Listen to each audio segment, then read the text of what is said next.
Hello, everybody. Is it working? Let's see. Push to go live. Don't know if it's working.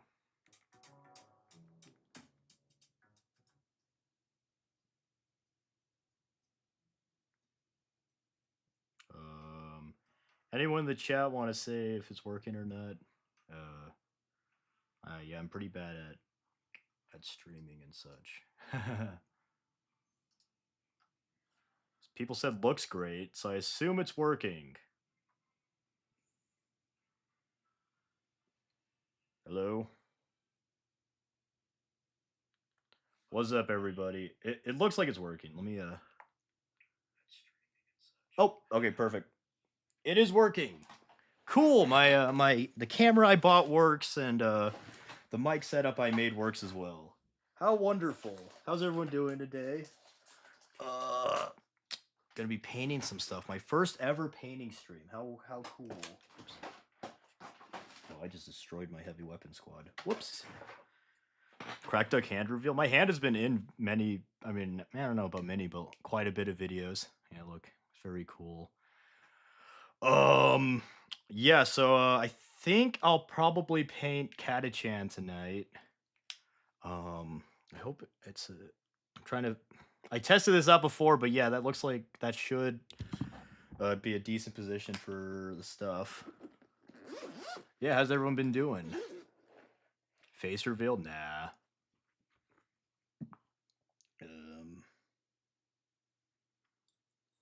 Here's a Catachan.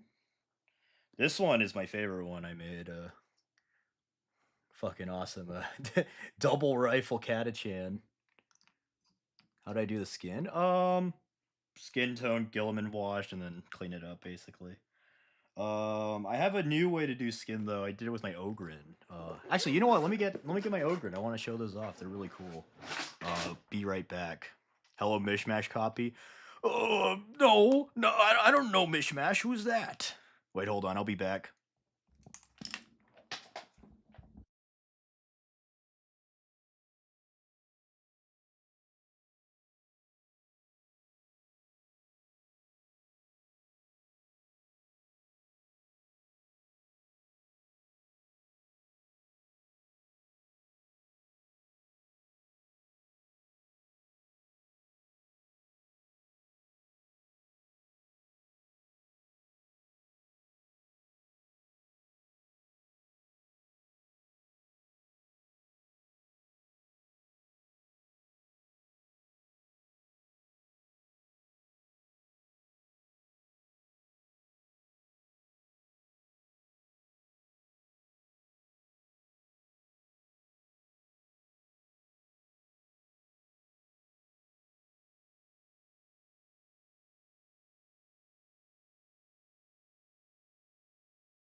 All right, I'm back. I just wanted to grab my Ogren to show everybody.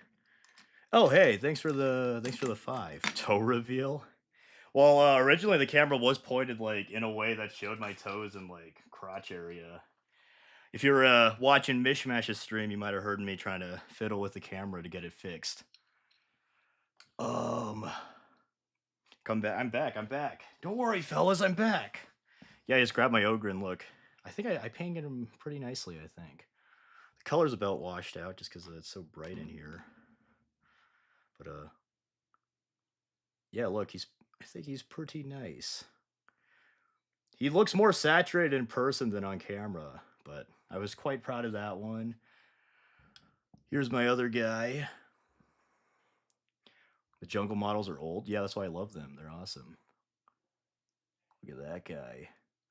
I painted these at LVO. And then this one is Brock. I think I just showed Brock Lesnar. And here's this is good old Joe. I named them after some famous meatheads. The new Tiesman, he looks fucking awesome. Yeah. This one I named Arthur Bones after my good friend Arthur Bones. If you don't know what he looks like, this is exactly what he looks like. Hold on. Why is this not photo? OMG ball reveal. Do I have a ball around here? Let's see. I mean, I can't show those balls. I'm not I show speed caliber yet, but I don't know.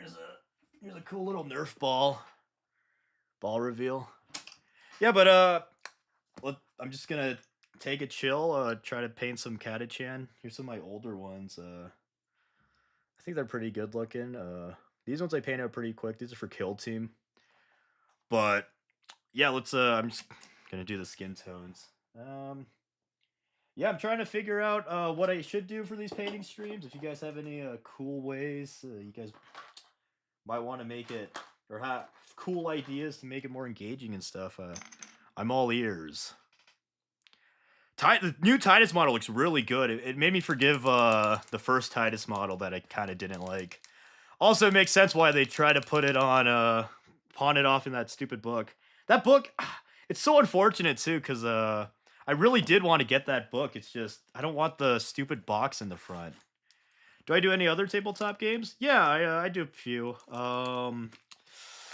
Lately, I've been playing a lot of big 40k, which is somewhat unusual for me because I usually play Kill Team, but Arthur kind of 40k pilled me during the trip.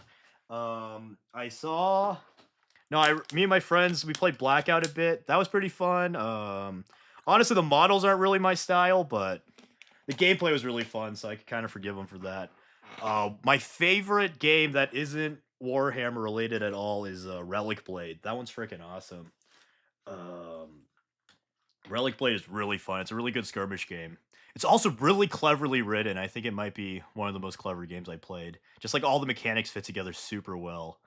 Oh, by the way, here's my Lord Solar. I painted this up at LVO.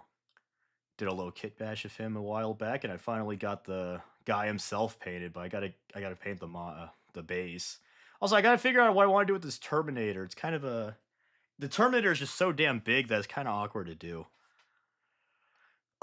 Do I have a? Am I going to the Fallout fan celebration? Honestly, I'm not the biggest Fallout fan.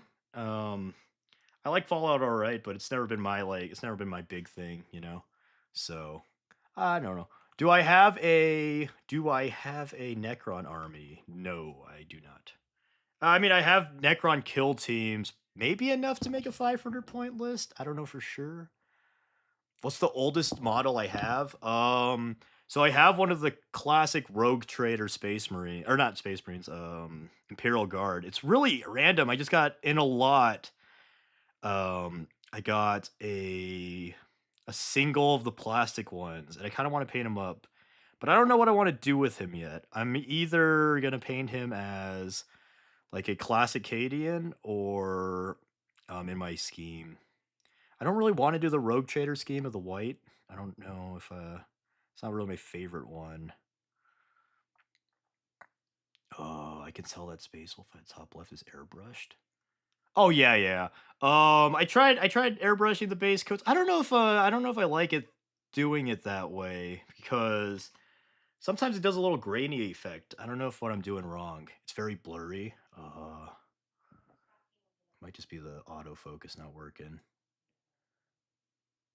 Is that better? Thousand Suns model in the corner? I don't think so. I don't really have any Thousand Suns on my desk right now. I do have an award-winning Thousand Sun Sorcerer somewhere around here. Yep, I won a painting comp. What can I say? Oh, hey, thanks for the 5, Reno Games. Appreciate it. Thanks for the recommendation on the Battle of the Fang a few months back. It was amazing. Listen, any other good obscure 40k titles? I don't know if the Battle of the Fang's all that obscure, but I'm glad you enjoyed my video, and I assume you read the book or listened to it. I'm glad that I could have inspired you to do that. It's a pretty cool story.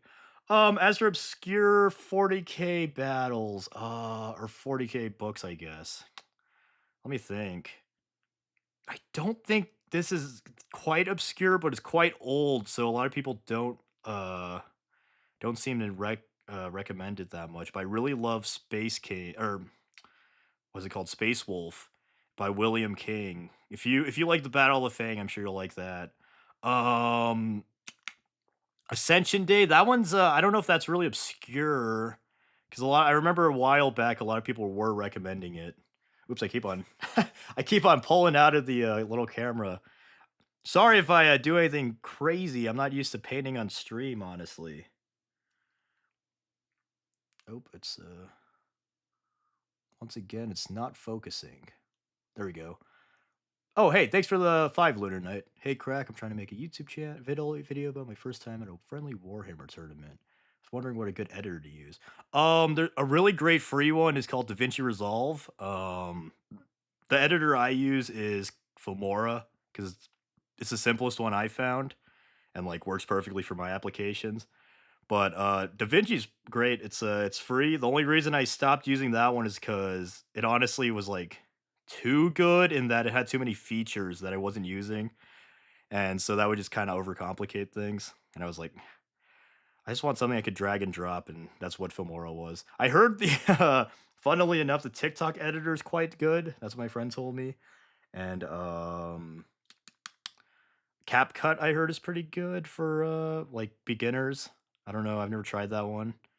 But yeah, I would say DaVinci Resolve for free, or if you wanted to buy one, K Filmora is a nice one.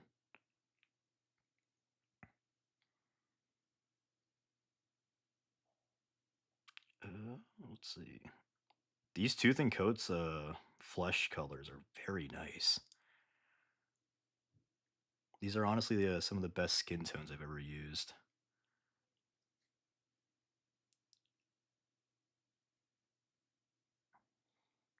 Oh, wait, I forgot to tell my friend that I was doing this. I think he said he wanted to jump in for a second.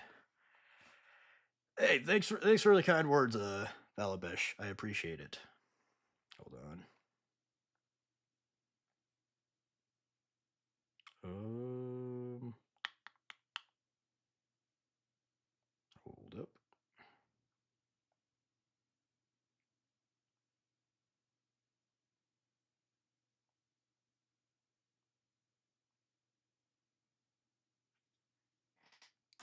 Oy. Can't paint skin. Uh, Honestly, painting skin's not too bad. I think it's easier than it sounds. The only problem is you have to find a good skin paint, because obviously if you're painting fair skin, it's a lighter color, and lighter colors are just like inherently harder to paint. But if you build it up and blend it well, I think it could look quite nice for relatively an easy thing to do. Sweet, thanks. I'm glad I could help. Thanks for the 2, by the way. Do I have any official relationship with GW? No. I saw this. What's it called? Someone, I think on my Discord was like theorizing that I was like had an NDA with GW or something. I'm like, they would not sign an NDA with me because I shit talk them so much. I would be the worst guy to shill for them. I constantly talk about how much I hate the new models. I don't know where these crazy theories come from. Like, I think it's because I'm not like overtly negative when it comes to talk about Warhammer and stuff. Because like, why would I be negative about everything? But yeah, no, I'm not. I am not like affiliated with GW. I'm not even in their partner program where they send you stuff. Originally I was gonna apply for it just because I was like, oh, getting the models could be cool. But then I was like, yeah, but I don't want to paint them. I don't like half of the new releases. Uh,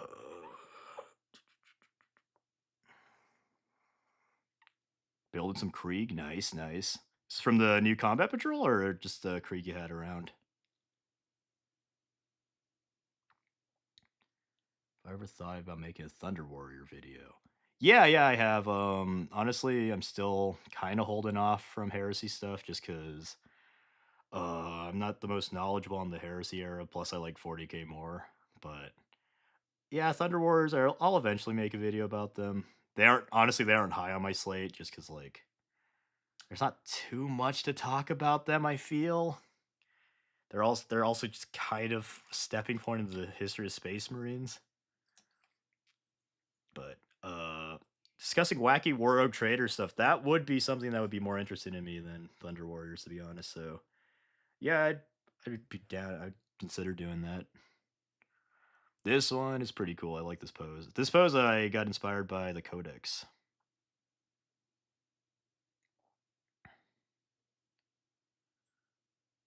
When's the Dark Angel video? Probably the next Loyalist Space Marine video, whenever that happens. Because as far as Loyalists go, I would either cover Dark Angels or Fists. I like the Fists more, but I feel like the Dark Angels people have been asking for longer. So I tend to try to balance like my releases between stuff people have been asking for and stuff I want to do. Because I don't want to neglect my audience, but also if I'm just forcing myself to do videos I don't want to do, they aren't going to be as good, obviously. Got any favorite standalone books? Let me think. Fall Acadia is my favorite one, but I wouldn't say that's a standalone. Even though technically you could just read it and it would be fine, but it benefits a lot from context. I feel like Kaifa's Kane books can be standalone, but like they're obviously part of a series. But you could read any one Kaifa's Kane book and enjoy it. So maybe that. I don't know if that really counts though. I'm trying to think. Almost most 40K books aren't really standalone. I feel they're kind of all part of series. Hey, good night, man. Thanks for popping in for a sec. Adeptus Arbites. See, that's one of the things. Arbites, like, they never really appealed to me. I know there was a ton of hype for them for a little bit ago, and I considered making a video, but I was like, I don't think it's to be that good because I don't really know too much about them, and they don't really appeal to me, so I don't want to make a forced video. But I'll definitely make a video about them eventually. That's the thing. I want to cover basically every 40K topic I possibly can. So like even these obscure things that people are like, "Are you ever gonna make a video about it?" It's like, yeah, just eventually. Hey, thanks for the 5, Vulcan. Um, what are the top 3 Primarchs you would fight for if you were a Space Marines? Like what Primarch would be the best to be in the chapter with? If that's what you mean, probably Ultramarines are a pretty good one. Um Raven Guard, he really Korax was a very respectable leader, I believe. Um Vulcan, he's pretty beloved by his chapter. Let me think. Almost certainly none of the traitor ones. They're all assholes. I think Korax, Vulcan, and yeah, Dorn would be, or not Dorn.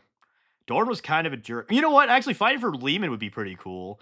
Like, yeah, he's tough, but also like he is a lot more down to earth and chill. And also in current setting, like being a space wolf would probably be like the most fun chapter you could work for.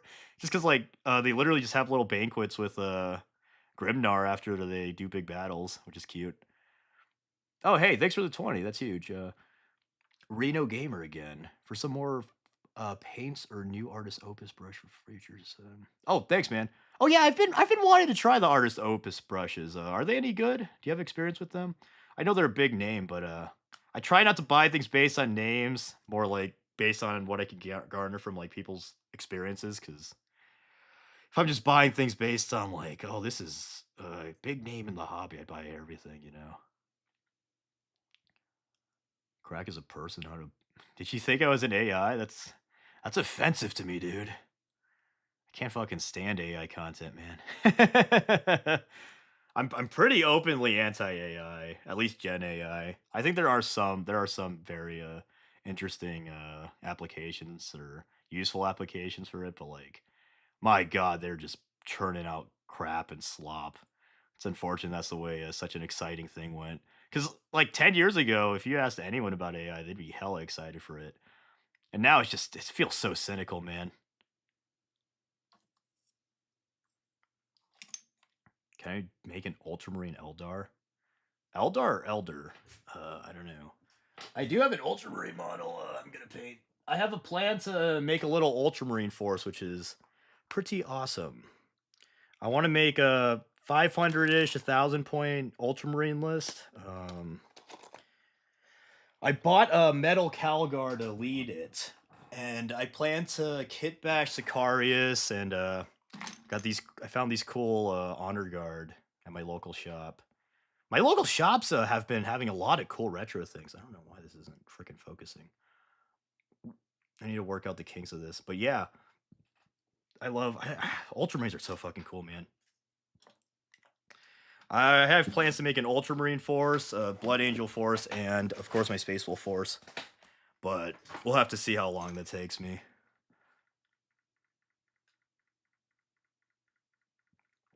Oh, yeah, no, no. There are. It's really. It actually is very sad and alarming to me that so many people are so reliant on AI, just for like day to day stuff. Like I know a lot of them are jokes or ironic, but like there are those jokes came from somewhere, and there are people out there who are literally just waking up. Hey, ChatGPT, what should I do today? Or ChatGPT, well, what's this? It's like, dude, oh my god. Like people, like the boomers would joke, like, or maybe I don't know the boomers, maybe they weren't joking. They're saying how non-reliant or self-reliant we are, but it's like, god damn, like they might have a point. Shit. But oh hey, thanks for the 5. Just want to know you inspired me to do my first ever video essay. Oh, that's awesome, man. Book report, yeah. Sometimes I feel like my videos are book reports because like it feels the same. I joked the school was really necessary because it taught me how to write little essays, and my videos are essentially book reports and summaries. Do I have that? Do I play Thousand Suns or have collection? No, I don't really play them. I have 3 sorcerers and I think I have a random rubric marine, like a metal one or something. One of the sorcerers I painted up. Well, I got it for Kill Team, and I ended up entering it in a painting competition at LVO for the Incon paint competition, and it actually ended up winning, which is really exciting. Let's try a dwarven skin as the base. Um, do you have any video or tips on getting started painting minis? There's a ton of great videos out there for getting started. When I first got into it, the ones I watched was Duncan Rhodes and Midwinter Minis. However, like tips for myself, I would honestly recommend not doing speed painting. Something I've noticed, like a big trend lately, is people always recommend, "Hey, oh, you should do the speed painting technique. You should do slap chop, this and that." And the original thing was Rob, the Honest Wargamer, was like discussing the technique, and that's what kind of launched it into prominence. But he was saying like this is a technique. He wasn't saying like, "Hey, everyone should do this." Like as a beginner, because honestly, speed painting as a beginner is one of the worst things you can do because it you skip a lot of the fundamentals. You don't like you learn like honestly bad practices that like if you were already experienced doing it, you would understand like yes, this isn't what you're supposed to do, but for this specific technique, this is a good thing. And I think it kind of just like handicaps your learning for the painting at least. But I mean, paint how you want. It's just I think there are better ways to do it. A lot of people say, and I've always thought this was like, they have the idea. It's just the advice is somewhat misplaced. People say like, all you need to do to get better at something is to keep on doing it. And to an extent, that's true. Just because, yeah, if you brute force yourself into doing something, of course, you're gonna get better at it over time. However, I think the most important thing is to have intention and purpose behind it. So, like, for example, people always ask, like, "How do you get better at drawing?" And a lot of people just be like, "Just draw every single day. Doesn't matter how good, doesn't matter what it is, doesn't matter what you do. Just draw every day, you'll get better."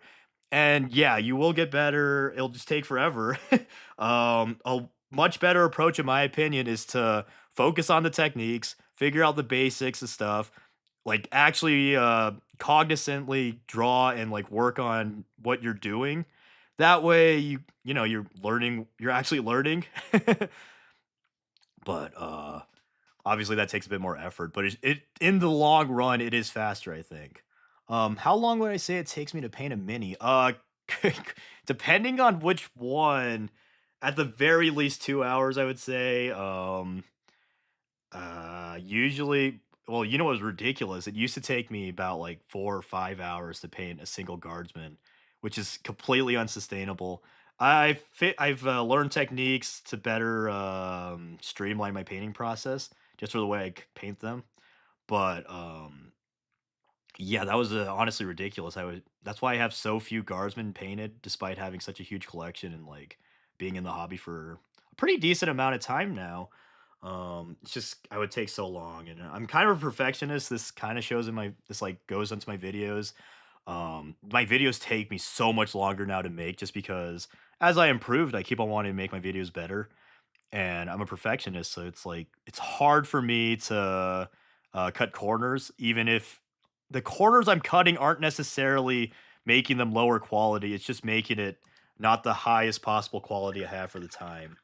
I don't know if that makes sense. Like, obviously, if I had a month to make every video, they'd be slightly better, but you do get diminishing returns eventually, where it's like, yeah, you could spend another month on this video, but it's not going to be that much better than if you just did it in a week. Uh, but yeah, same thing with the models. I found a way to paint them in a way. It's like, yeah, okay, so this is like 90% as good as it was when it was taking me 5 hours. Squidmore has good tutorials. I don't think they're good for beginners because he mostly does advanced techniques, unless he has more videos on like basics. Another one was Mediocre Hobbies, I think his name is. He has some pretty good ones for the beginners. I think Duncan Rhodes was my favorite. That's the one I got into with. Hey, thanks for the 5, Riley. Hey, Krak, what age did I start playing and playing Warhammer? So I actually got into it relatively late because I got in it during the pandemic because I was just so damn bored with video games. I was getting depressed. And so in that time, I watched a Cosmonaut Variety Hour video talking about, like, you need to get into Warhammer. And I was like, oh, what's this? I've heard of Warhammer before, but I was always like, yeah, no, I'm not gonna get into that big fucking nerd shit. And so, but I watched this video because I was a fan of his channel, and I was like, wait, that's like everything I want in a hobby. It's hands on, it's creative. There's a fun little game. It's a cool sci-fi fantasy universe. Um, Yada yada. And I went out to the store with I conned my friend into going with me to buy the starter kit. But I was in high school when that happened, so I don't know how old I was. Eon's a Battle. Oh yeah, yeah. Oh, how could I forget Eon's a Battle? Yeah, he has some great videos. I love Eon's a Battle's tutorials. They're great. Um, I don't really know if he has that many beginner tutorials though. But it is good to watch more advanced videos also, even if you're a beginner, because you kind of see what you should start trying to do, if that makes sense. Did I see the new video of Titus becoming a captain? Yeah, I watched the video. I didn't listen to the audio though, because I was watching it on stream with my friend. It was pretty cool. His cape looked kick ass.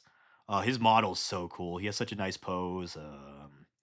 And this is coming from a guy who like I like to be negative about the models because a lot of the new ones just don't do it for me. Because I like the old stuff. You guys know this. But the new one, oh god, it was so good, so good. I plan on being the dad that gets my children to 40K. Hey man, me too. I think that'd be awesome. Um, I hope and I pray whenever I do get kids, they're receptive to my interests. I know some kids are like they don't want nothing to do with their interests. Me, I had a lot of the similar interests to my dad, so I hope my kids are like that. But that won't be it for a while. I don't want to have kids yet.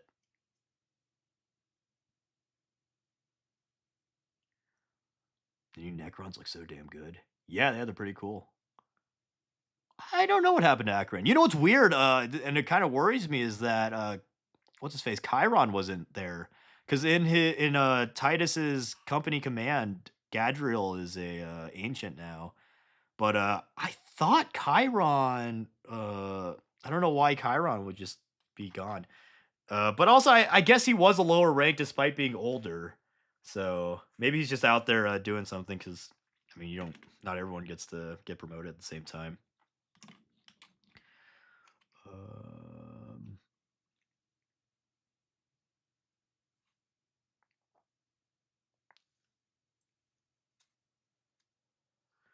Warcom said they would talk about what, like Titus and pals or what? Yeah, Chiron wasn't there. Yeah, I hope he's not dead, but I mean, it is Warhammer. I guess it. Yeah, Space Marines aren't immortal. Yeah, because I can't imagine. Well, no, actually, in Space Marine chapters, Captain is the second highest rank after Chapter Master. So it's not like he got promoted or nothing. He might have stepped down, but I can't imagine an Ultramarine really doing that. That like I know Shrike stepped down, and that makes sense because even from the beginning, Shrike was like, "Hey, yeah, I'll step up because I have to, but I'm not built to be a leader. I'm an assassin first and or not an assassin per se, but like he's a warrior, you know." Um, it just so happened that he was the best choice, so he was like, "Once I find a worthy successor, I'm going to step down." Ultramarines kind of don't have that mindset. I feel. Uh, Rip chair iron. Yep, that's a throwback. That feels like a throwback, but that wasn't even that long ago. I made that video. Things have changed so much since then. I feel. Uh, yeah, he left Chiron and Gadriel, but in the new model reveals, the ancient that's with him is Gadriel. Like they confirm that's Gadriel.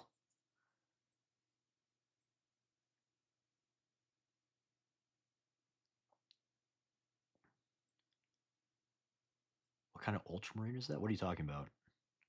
This isn't an ultramarine. This is a Catachan.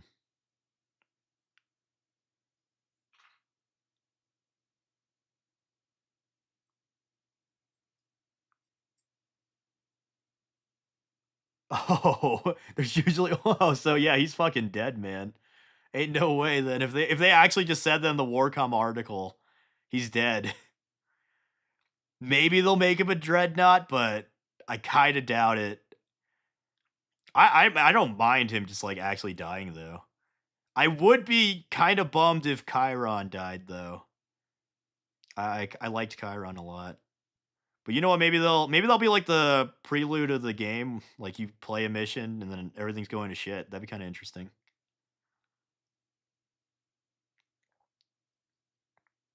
At least they're giving it some fanfare. God rest Yarick's soul.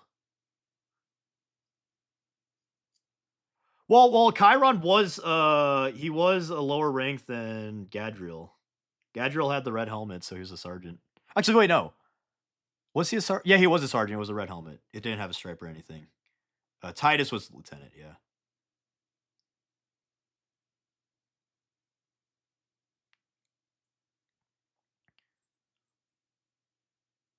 I liked that Akaran was literally the Phobos captain model. I thought that was really cool and fun. It's fun when they take the models and make them into the animations or games.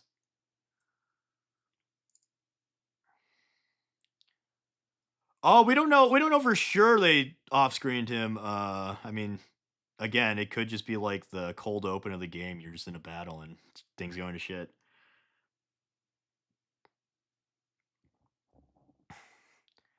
Yeah, the secret level episode is canon. That is the official continuation of Space Marine 2. Like that's the mission that Calgar put Titus on.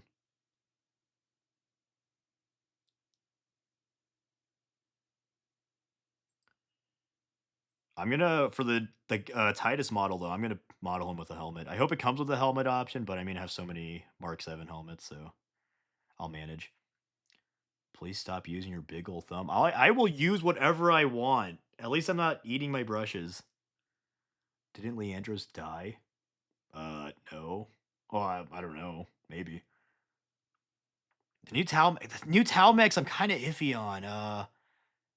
They're kind of too round for my liking. If that makes sense. I mean, I know the tower are kind of known for the sleekness and the smooth, but like they still had pretty blocky designs, which of course I fucking love blocky designs. I think anyone who follows the channels would know that by now. But the new one, I don't know. They looked cool, but they have some quirks I don't like. Not the worst things ever though. Am I excited for Henry Cavill's Warhammer series? Of course I am. What do you mean? I think any Warhammer fan is. I really hope they deliver.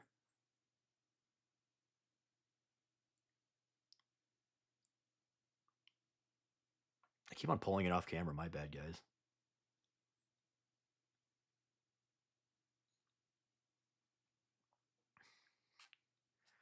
All right. Let's see.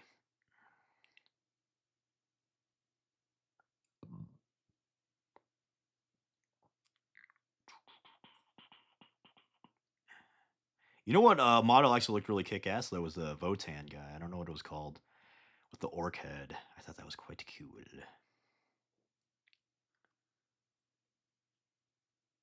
I don't think anything about the Cavill show has really been confirmed other than it's an anthology.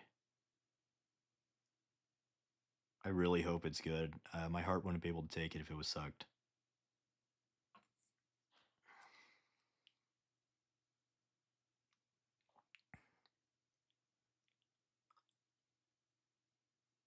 What web palette am I using? The Red Grass Gaming one.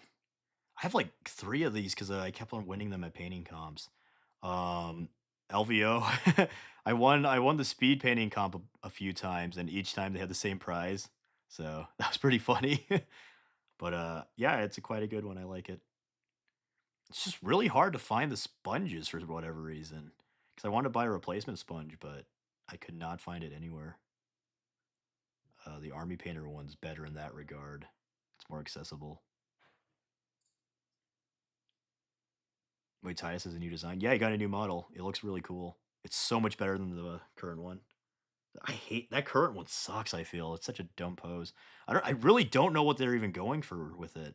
Like he's swinging his sword, but he looks so off balanced.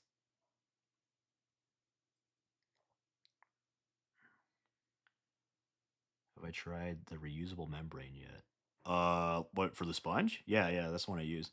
Or do you mean the little sheet? I used that one on the big one, except again, the sponge is so hard to find that I couldn't find a replacement sponge for my big one. So I haven't been using that big one. Plus, also this small one fits better on my desk. So makeup sponge? I've never tried the makeup sponge. I've tried a like a normal sponge for chipping. Those were quite nice. I've tried makeup brushes. Those were quite nice as well. Warhammer anime actually, unironically, would go pretty hard. I'm not the biggest anime guy, but like, yeah, just the style of anime with like the big bombastic action would fit Warhammer so well. But my biggest dream, and it'll never happen, is a Gendy Tartakovsky like Clone Wars style Warhammer anthology. It would fit so well. The Clone Wars anthology, if you just I think someone even did it. If you just retexture them as Space Marines and stuff, like, oh, it's just so kick ass. Do you only use army speed paint? Uh, no, I use whatever brand works best for whatever I need. And that tends to be my favorite paint right now is Two Thin Coats. Just across the board, they're great. Closely followed by AK. AK, the only reason that it got dethroned as my favorite is because some of the paints have honestly kind of a bad consistency. I don't really know what's up with that, but some of the paints are just like not as good as the other ones. Whereas Tooth and Coats, basically all their paints work almost the same as all the other ones, which is really a really great thing for a line. I don't think there's a I can't even say there's a bad Tooth and Coats paint. They're all so good. And the colors are great, the coverage is great, it goes on smoothly. It's perfect. Oh yeah, yeah, the Space Wolf yeah, that one was so cool. Where they put it over Fordo basically. Yes. That one honestly peak.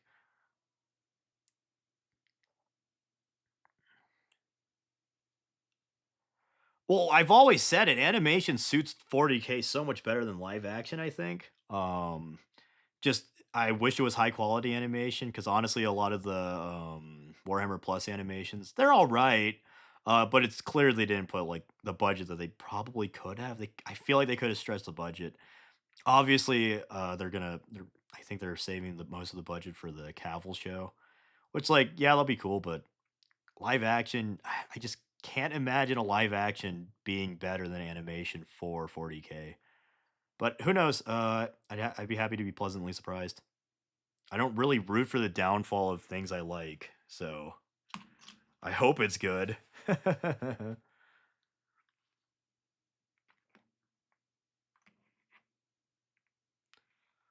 um, I don't think there's like specific factions that really appeal like in general to Asian markets because like just like here, I mean, not all Asians like think the same.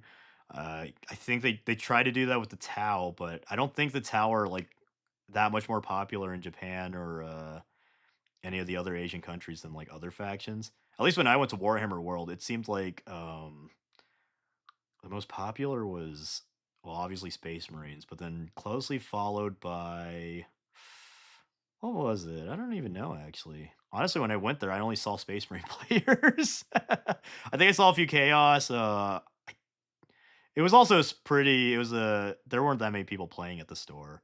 I went to the Warhammer Cafe. I don't think people tend to play at the cafes.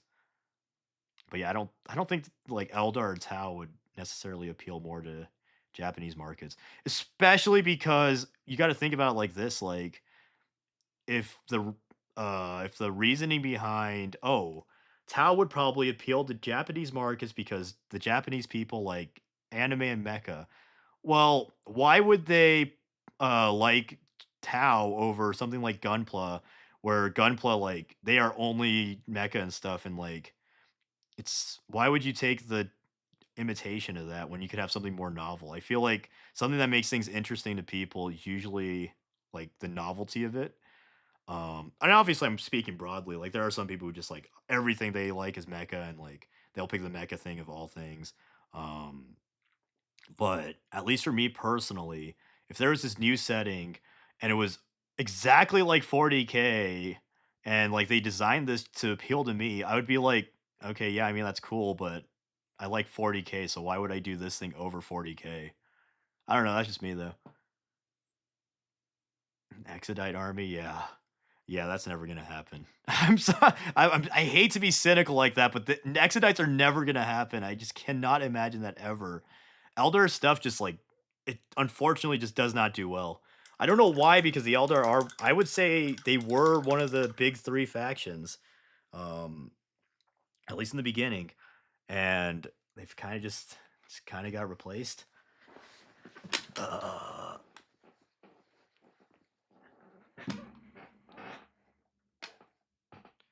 hey, I'm glad you liked my new video. I'm hoping that one does well. It's kind of experimental. I haven't done a little big old 1 minute blah blah blah. It was honestly pretty hard to write and pull off. There were a few things where I wish I did it differently, but it was good enough that I was like, okay, I got to release. If I deliberate over it all day, it's not gonna be that much better. Oh hey, thanks for the 10, one faded gunner. I appreciate it. For Lehman Russ and the All Father, hell yeah. Magnus caused his own downfall because yeah, no, that's the thing. Magnus, people always say no, the Emperor should have told Magnus, blah blah blah, this and that. They should have did this, they should have did that. Magnus's literal biggest character flaw is that he has a humongous ego and he's super arrogant. He totally believes in like his own power and that he can conquer chaos. And that goes down to his sons as well. That's what people miss with Lehman Russ. They always say, "Oh, Lehman's a hypocrite. He's a hypocrite." They have rune priests. They use psychic powers. He used psychic powers, but they condemn Magnus and the Thousand Sons and other psychers. But it makes sense because Space Wolf psychers are very different from other psychers because they know that the warp is a very dangerous thing that you have to be really careful with. And I hate that people just boil it down to, oh, they're fine, they're stupid hypocrites, they're too stupid to know. It's so annoying to me because it is very interesting lore. Like Rune Priest, they view the psychic powers, they think it's from Fenris, or they at least they say it is. But the reason they do that is because if you rationalize that this isn't from the warp, this is like a mystic primordial power that it's like a storm almost. Like they feel like they're harnessing a storm. Like, yeah, a storm is a very powerful thing, but it's dangerous and unpredictable, so you need to be careful with it.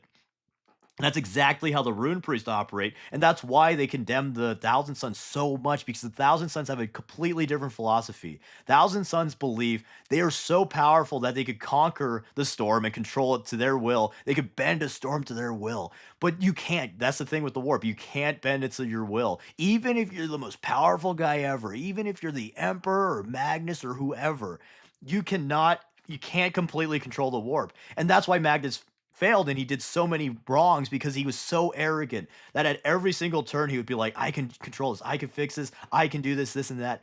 But like Lehman constantly tried to get him to understand, like, hey, you can't control the warp. It's a dangerous thing. You can use it. You could try to like channel the energies for like your purposes, but you can't control it. And that's why I think it's so interesting. But no, people just like to say, "Oh, the space wolves are such hypocrites. They're so stupid. They're stupid idiot hypocrites." It's just again, it's the meme lore, and it's fine, whatever. Uh, but yeah, I mean, memes are fun and all. It's just if when they get in the way of like actually interesting stuff, and people just like completely overlook actually interesting concepts, it's just kind of disappointing to see. But what are you gonna do? Well, yeah, what are the White Scar ones called? I think they're storm callers.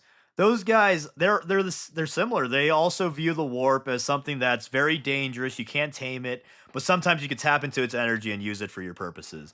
And so they describe it as like skimming from the top, basically. Whereas the Thousand Sons are like, well, I'm gonna chug or scoop this soup.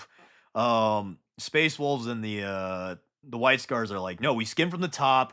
We take a little bit, we're very careful, and we're able to use it and great powers, but you gotta be careful, and I think that's a very interesting thing. It's an interesting dichotomy. What are my thoughts on the new Wolf Scouts? They look fucking awesome, man. Um, yeah, I don't think I have any complaints, honestly. They look great. Because my biggest complaint with the new Scouts is they're so damn big, but, Wolf Scouts are veterans, so, like, them being big is perfectly in lore. Where is my green paint? Green beret. I can't remember if this is the darker light. Actually, it says on the oh yeah, highlight. Perfect. I always view the Wolf Scouts and Space Wolf culture, White Scar and Space Wolf culture, and beliefs as sort of a shield against warp corruption. Yeah, no, it's very intentional that way. Lehman Russ taught his like sons to like be careful with the warp and stuff. Well, because something people don't tend to understand is that Lehman Russ is after Sanguinius, he's probably the most powerful Psyker loyalist Primarch. But again, he's very careful. He's not arrogant about it. He understands that he can't control the warp, but he can guide it to his own means. You know. Um, no, yeah, yeah. The Space Wolves, they pretend to be dumb, and honestly, it's hard to write a character who's pretending to be dumb but is actually clever. And so I think that's why a lot of people get the perception that Space Wolves are dumb idiots. Sometimes they are written as dumb idiots or like dumb hooligans, but like at their core, and what really appeals to me is the idea that like no, yeah, the Space Wolves are they're cunning, they're unassuming, they act dumb and like bros, so that you what's it called? You underestimate them. I think it's a very interesting thing. Not some Mephiston's Black Rage is overpowered ability. I honestly like the Warhammer's a setting where there's just sometimes there are just insanos that you can't explain why they're so powerful. I think that's such a fun thing. A lot of people hate Mary Sue's and blah blah blah or plot armor, but plot armor has a place, and the Mary Sue thing is so fucking stupid to me. For Warhammer at least, because Mary Sue's the problem with overpowered characters who didn't earn it. That's not really a problem I feel in a setting like Warhammer, where the point of most Warhammer stories is to tell an awesome story. It would be a problem for something where it's like, yeah, the crux of the story is like the character developing and getting more powerful. Yeah, if you started out as the strongest thing ever with no effort, yeah, of course the story is going to be less satisfying. But for Warhammer, where it's like, let's be honest, a lot of the books are just like cool, bombastic battles and like cool moments. That's perfectly fine to have a Mary Sue. Um, because the development isn't the point of that story. The point of the story is like a vessel to like see cool shit, you know? Um, I love Space Wolves. Space Wolves are so fucking awesome. Do I like Beavis and Butthead? I honestly haven't watched that much. I don't really tend to super like that humor. I like to do that humor, like act stupid with my friends. But watching it, I mean, I'll watch it once in a while, but it's somewhat grating. Uh, do I have recommendations for starter books? The one I always recommend is Space Wolf. Because the thing with Space Wolf, and I said this before, it's a really cool first book because you follow Ragnar and Space Wolf, and like him becoming a space marine. And Ragnar is like completely ignorant to the world. Like he doesn't know anything beyond Fenris. And like even then he doesn't know about space marines because on Fenris, like most people live in tribes and stuff and they don't know about this stuff. They just believe like, oh, these are starter guys or blah blah blah, this and that.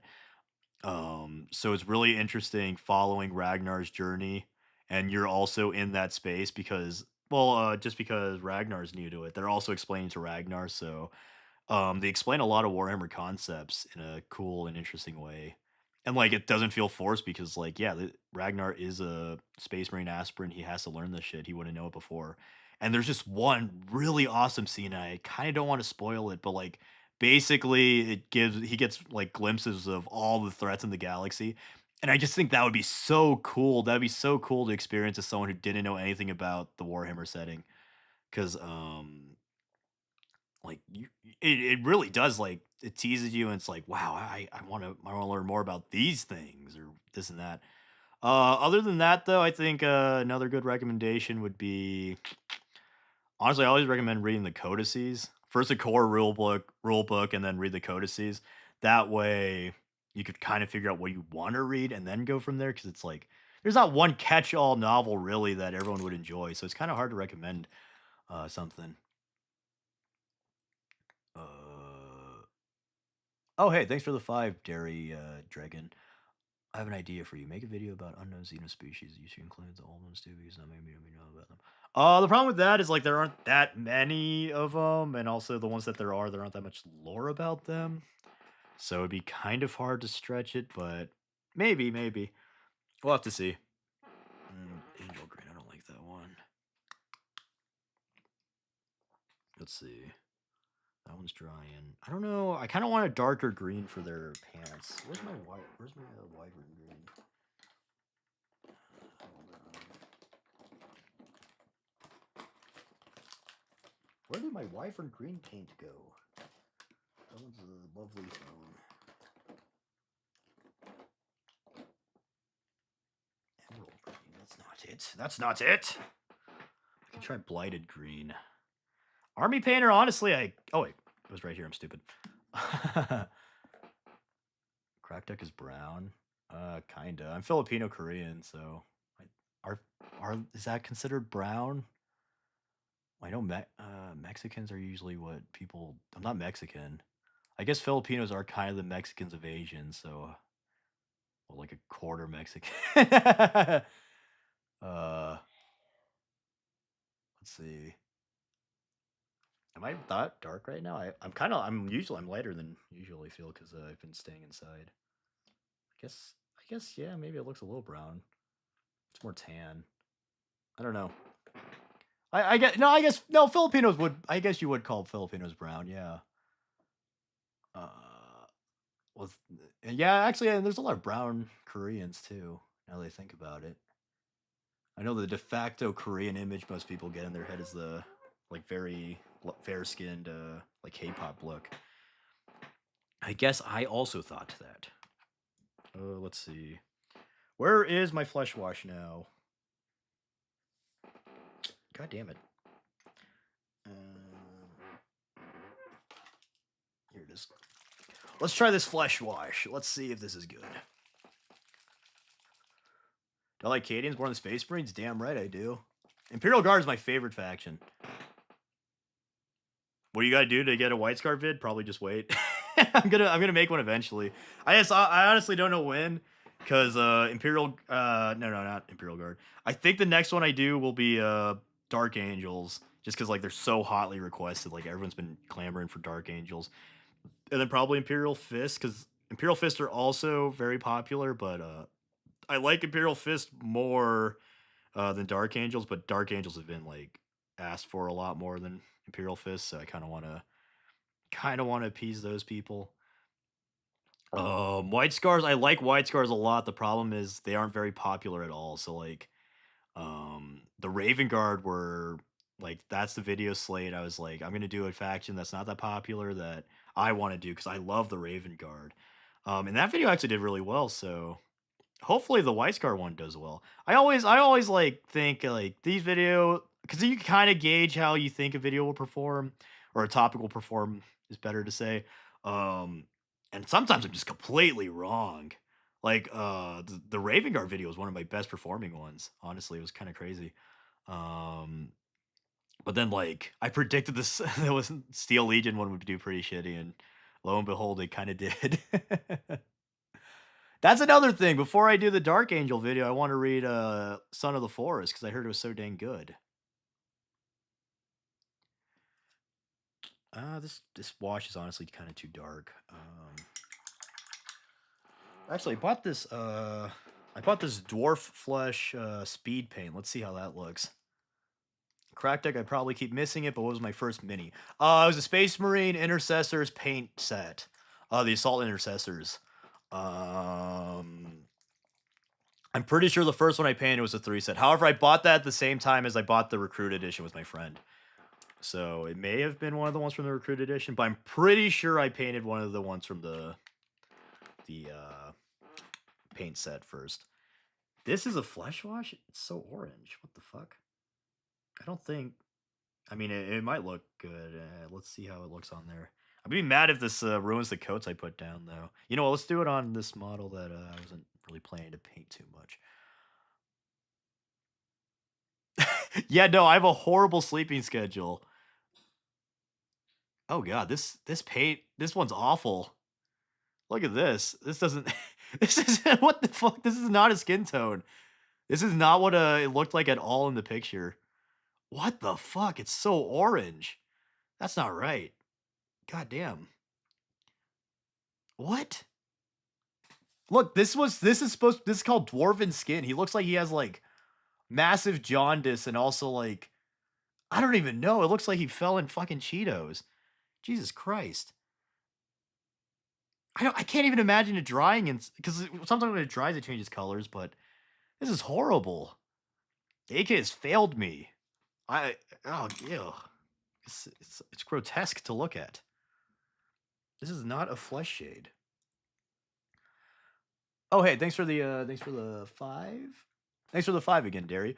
I have a dumb theory, but the 2 lost Primarchs, a Primarch Gene Stealer, and the other one's a Primarch Legion of the Damned. So the thing with that is that wouldn't make sense timeline-wise at all because the Gene Stealers and Tyranids... Actually, no, I guess the Gene Stealers were in the galaxy before the rest of the Tyranids kind of showed up. Because the Tyranids showed up towards the end of the Heresy, or at least that's when the Beacon showed up. And then the Legion of the Damned, they didn't show up until well after the Heresy. I still think that the Legion of the Damned is those lost on Isfon 5. I think that's the most sensible theory, and it's also the coolest one. But I mean, it's just a fan theory. I mean, it's fun. Guys, everyone, look at this horrible AK flesh wash, and everyone, let's all be mad at AK. This is who has flesh this color? What do they look like in AK land? Like I'm not trying to say this is a... I'm not trying to say like the skin tones can't exist, but this I've never seen anyone like ever who had a skin tone like this. Even like bodybuilders when they oil themselves up with like the crazy oils, they don't turn this orange. I don't know. Is this like unintentionally racist? That's not my intent. I'm just shocked at this color. It doesn't look right. Actually, that sounds racist shit. Let's try this other AK paint. Let's see if this one does better. This one is called Space Dark Green. Let's see if this is green. Even Donald Trump isn't this orange, though. Like, yeah, he's pretty damn orange, but not this orange. Not even the, like, SNL things making fun of Trump were this orange. They didn't go that far. Jersey Shore people? Maybe. Maybe, I don't know. No, everyone look. Maybe it doesn't show up on camera, but this is like offensively orange. It's like it's more orange than a Cheeto almost. It's like the tamarind orange. It looks like a Dorito. You have that? Yeah, no, yeah, exactly. It looks like jaundice or something, right? Oh, hey, thanks for the 21 Faded Gunner. Crazy. Thoughts on the 13th grade comic? They're awesome. I love how the Space Wolves try to find them once they return to the Imperium. They could... And most of them, if not all of them, were them. Yeah, they're really badass, especially in Cadia. I believe that's when they first got rules in the Eye of Terror Codex. I have that codex. It's a really cool codex. Yeah, 13th Company is really awesome. I want to make at least a squad of them. I think I might use the Heresy models and then kit bash them with some Chaos bits. I love the fact that they use like looted Chaos Marine backpacks and stuff. I think that's such a cool concept. Ooh, this doesn't feel like a good consistency. I feel like I'm not gonna like this one, but I don't want to diss it before I try it.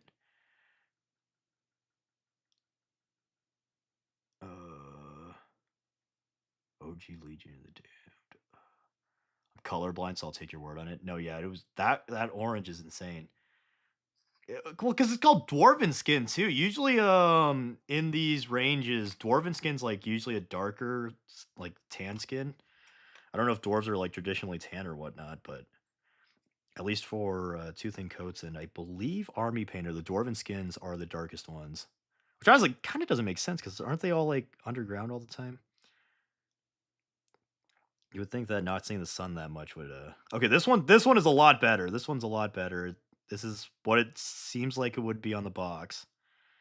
Cuz I also followed the AK paint chart like what they said you should or what they said the color would be. Also, I think it said the intensity of that one was supposed to be like low. This intensity is like the highest I've ever seen.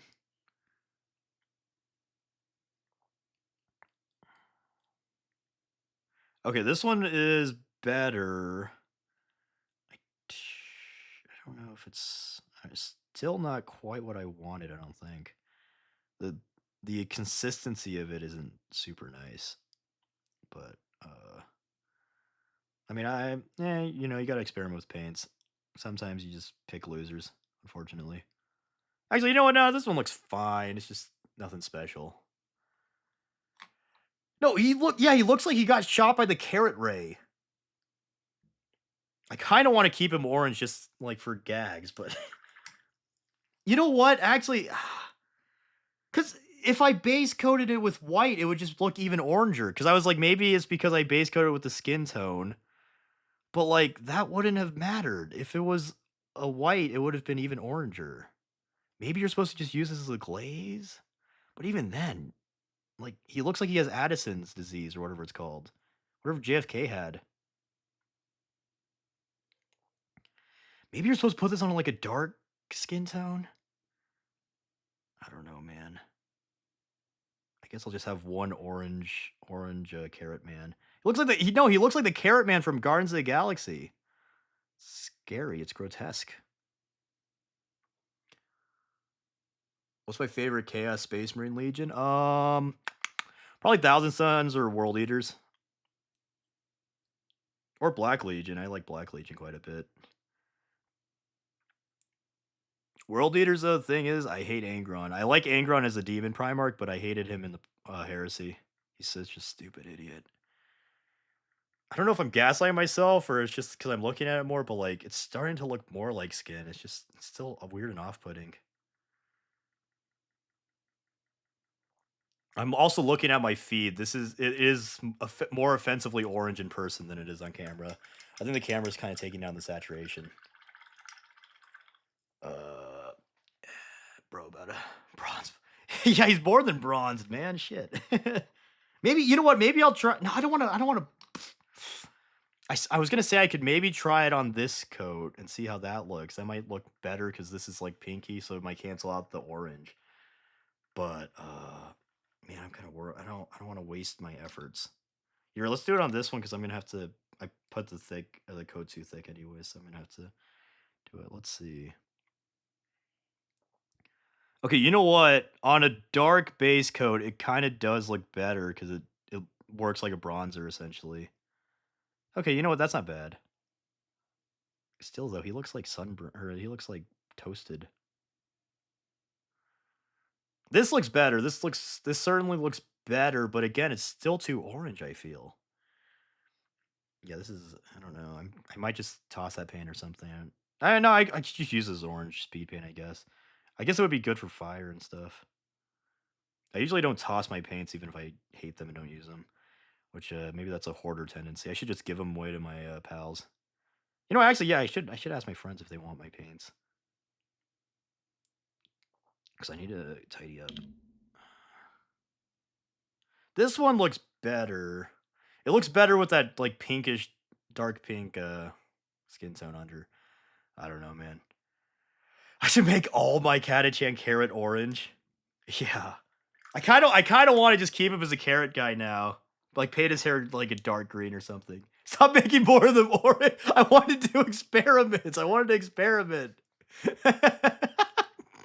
Just the distress. Stop making them orange! I love that.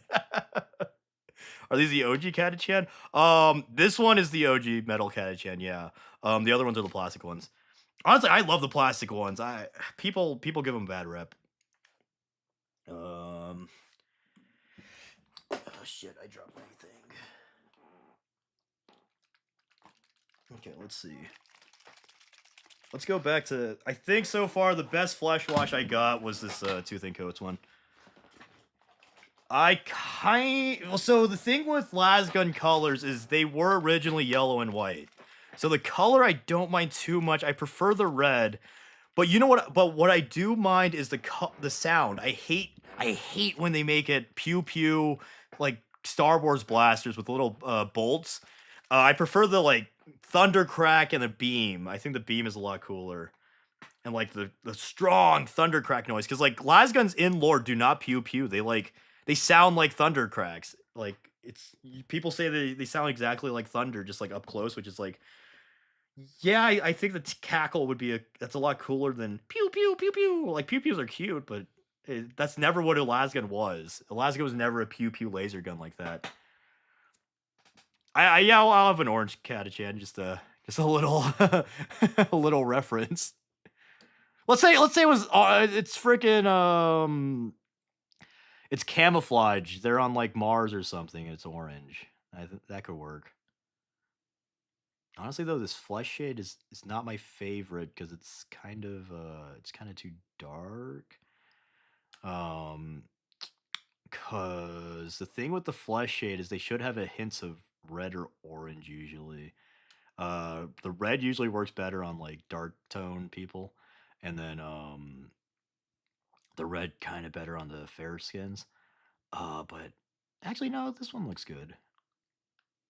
I don't know. I mean, I'll fix it. I mean, it doesn't really the base the way I do skin tones is like the base really doesn't matter because I build it up over time. I just keep on putting layers, and so like this won't matter too much.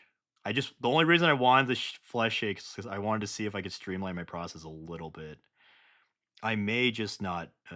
I may just continue to do how I usually do because these flesh shades just aren't working the way I would want them to.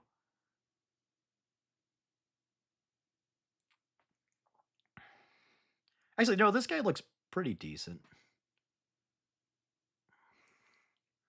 How many points in my biggest army? I think I have 10,000 points of Imperial Guardsmen.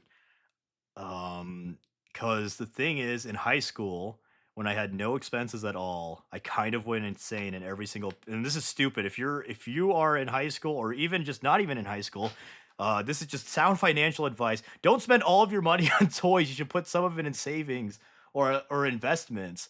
But I basically would just spend all of my paycheck on like Warhammer, and so I amassed a pretty huge army, especially because I was buying a lot of it secondhand on eBay. So I would just buy like army lots, and so over time I just ended up getting like 10,000 points of Acadians, which is pretty badass. But I don't even think 5,000 of those are painted, so I need to paint them. Did I like the Primaris prints when they first came out? So I got into the hobby when they were already out because I got in ninth edition. So, but I pretty quickly decided I preferred Firstborn. I didn't hate the Primaris, but then once I like learned more about 40k and like realized what it was and figured out what appeals to me from it, that's when I started disliking Primaris more and more because I was like, oh yeah, no, it's not a normal sci-fi setting. It shouldn't be sleek and stuff and tactical. How do I paint eyes? Carefully and like slowly. And I know that sounds like a joke, but you really do just have to take it really slow. And like get a nice brush. Another misnomer is people say get the smallest brush you can. Bad idea. Get a brush that could get a fine tip. It is easier if it's shorter, but you don't want one of those ones where it's like a tiny little one hair thing. You want it to be at least, I would say, the smallest you would want is like half of this, maybe, and even then, that's kind of pushing it. Well, at first they made the gene flaws irrelevant, but then they brought it back. They were like, "Oh no, no, it doesn't eliminate gene flaws. We were mistaken." So I guess that's fine. It's still kind of annoying that it suppresses them in such a significant way. How do I feel about Titus? He's pretty badass. I like the new model a lot. The new model's honestly really peak. He looks so fucking cool with that fur coat.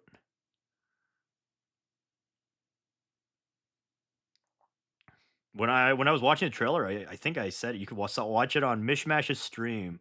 I straight up said, "Oh my god, I hope they do a model of him because he looks so fucking cool." And then they did. GW heard my prayers. This is looking good. Oh hey, I'm glad I could help get you into guard. I'm always happy to see new guard players. Guard is weird because I feel like it's one of the most popular faction, but also it feels like it's one of the not popular factions, if that makes any sense at all. I know that sounded completely incoherent and nonsensical, but it's more of a vibe. But I feel like Guard has one of the most passionate communities behind it.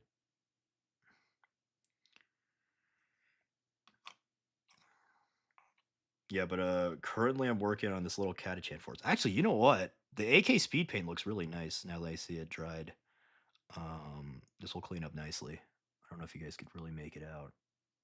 But honestly, if I was just speed painting, I would just say that was done.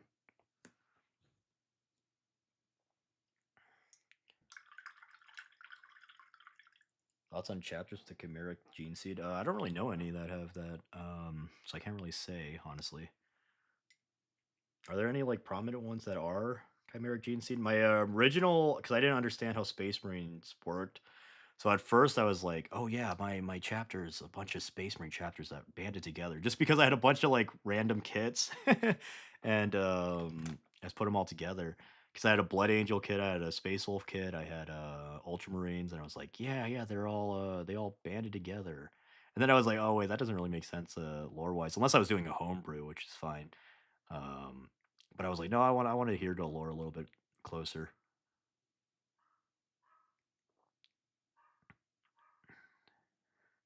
This one I actually quite like. I think I got a bad impression from the dwarf flesh just being so freaking orange. No, he's not. They were already the poster boys, I think. And then he kind of, because they're his favorites, so then he started like wanking them off a bit. But they were the poster boys since second ed, I believe. But also back then, the poster boys were kind of like they kind of shifted them more willy nilly than they do now. Because the Catachan were on the second edition Guard Codex. How do you get the paint off your hands when they're done? They're acrylic paint, so they just like wash off with like just normal hand soap. Let's see this one. This one is too bright, I think. Let's hope it. I hope it dries down. If not, I might have to put another wash on it. I used to be super adverse to using washes, but then I was like, no, it's just a tool in the toolbox. Because I followed that advice where it's just like, yep, just do base coats, do a wash, and then you're done. And I hated how those models looked. So then I was like, "Ah, yeah, I'm not using washes no more." And then I realized, no, you could use washes with regular layering techniques, and it looks fine. In fact, it looks better because you essentially just put a shade or a dark tone for your base cute.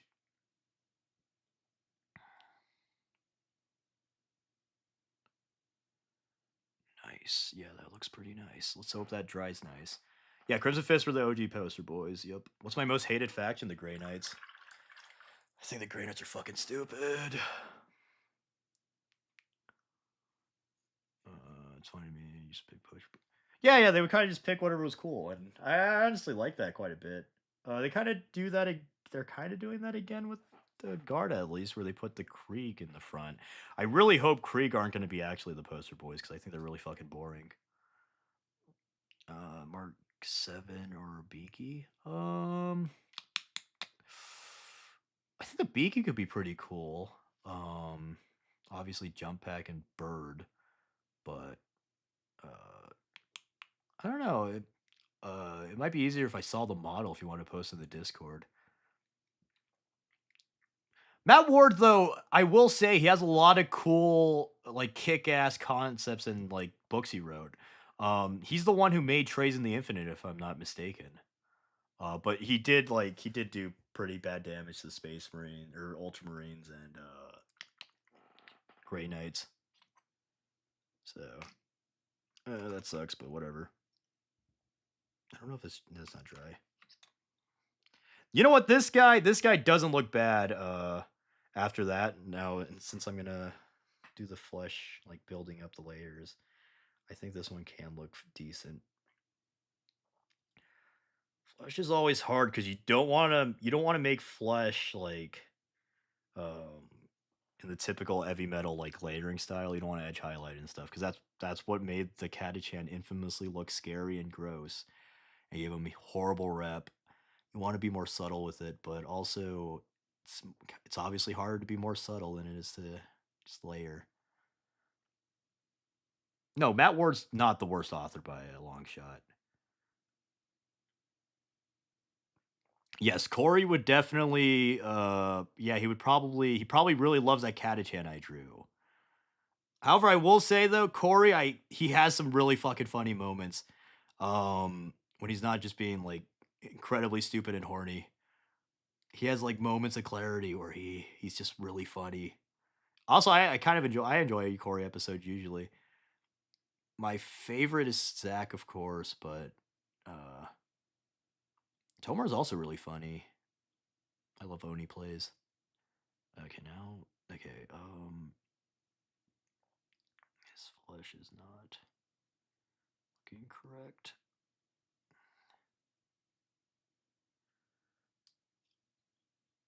The Terminus Decree is stupid. What they said is stupid. I'm not gonna act like I was one of the people who was theorizing the Terminus Decree since I'm not a Grey Knight fan. So I honestly didn't really give a crap about what it was. However, the fact that it's such a nonsensical, stupid thing is dumb because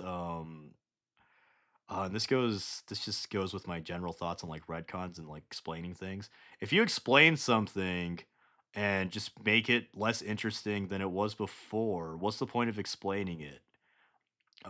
Because like what you lose is a lot more than what you gain from that.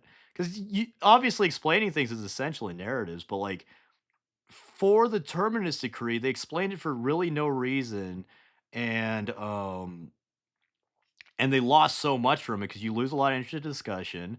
No longer can you theorize on the Terminus Decree in the same way. You could theorize like why it's the way it is, but it's a really I think it's a dumb thing.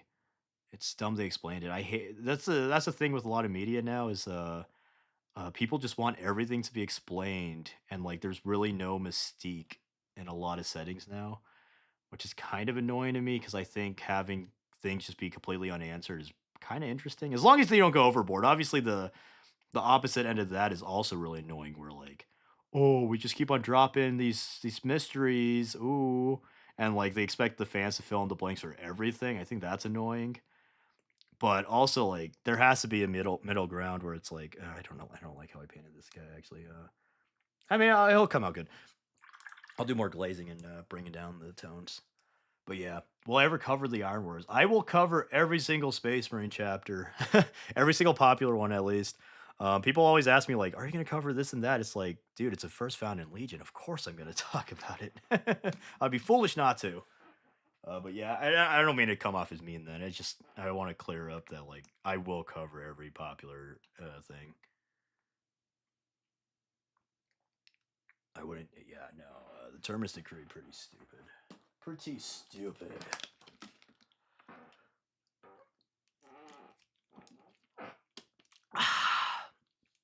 I wouldn't like it if a green witch turned me into a cube. I would say, hey, don't do that. Hello, Paul.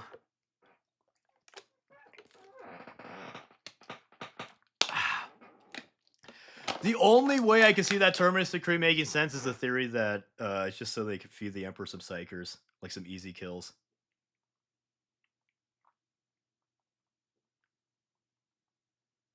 Sorry, I gotta text my GF, my lovely GF.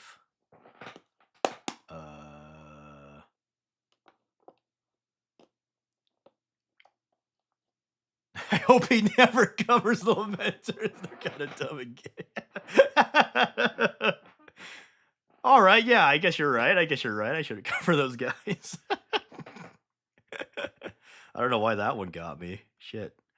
Let's see, what color can I use?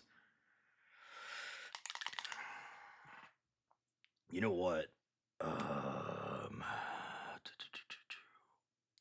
think if I mixed in some of this sunny skin tone, or maybe the brown.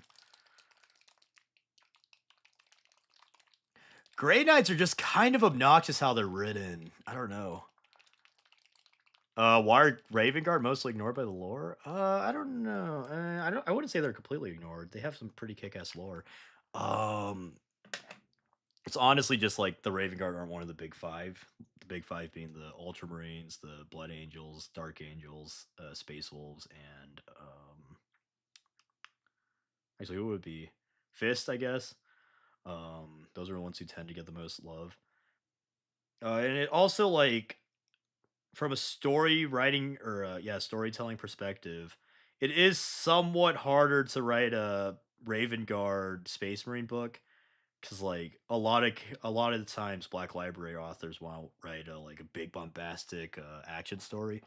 Like Raven Guard, like they do that. It's just they often focus on infiltration and stuff, and it's hard to write compelling stories about like that kind of thing. I'm not saying you can't.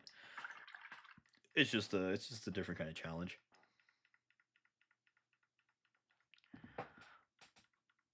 A Phoenix Lord book would be cool.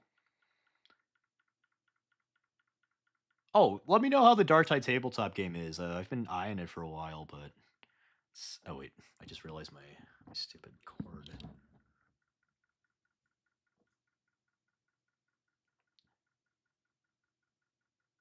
You know what? Actually, I don't even need to wear these earbuds because nothing's going on in the camera. It's not like I'm listening to anything. Revenge of the Cord, yeah. No, that cord was pissing me off. It was getting in the way. Let's see. Skin tones are always fun, but also a challenge because you want to. It's hard to get the color you want. See, I made it too light. It's too white. I need to add some orange, ironically. Not as much orange as that goddamn dwarven flesh, but a little bit. You know what? Maybe if I. You know what? I think this one could work as a glaze, but even then, it's so offensively orange.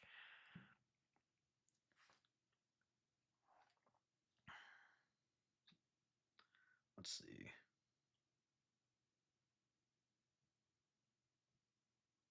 Look, when you mix it with like this elven skin shade, it looks pretty nice.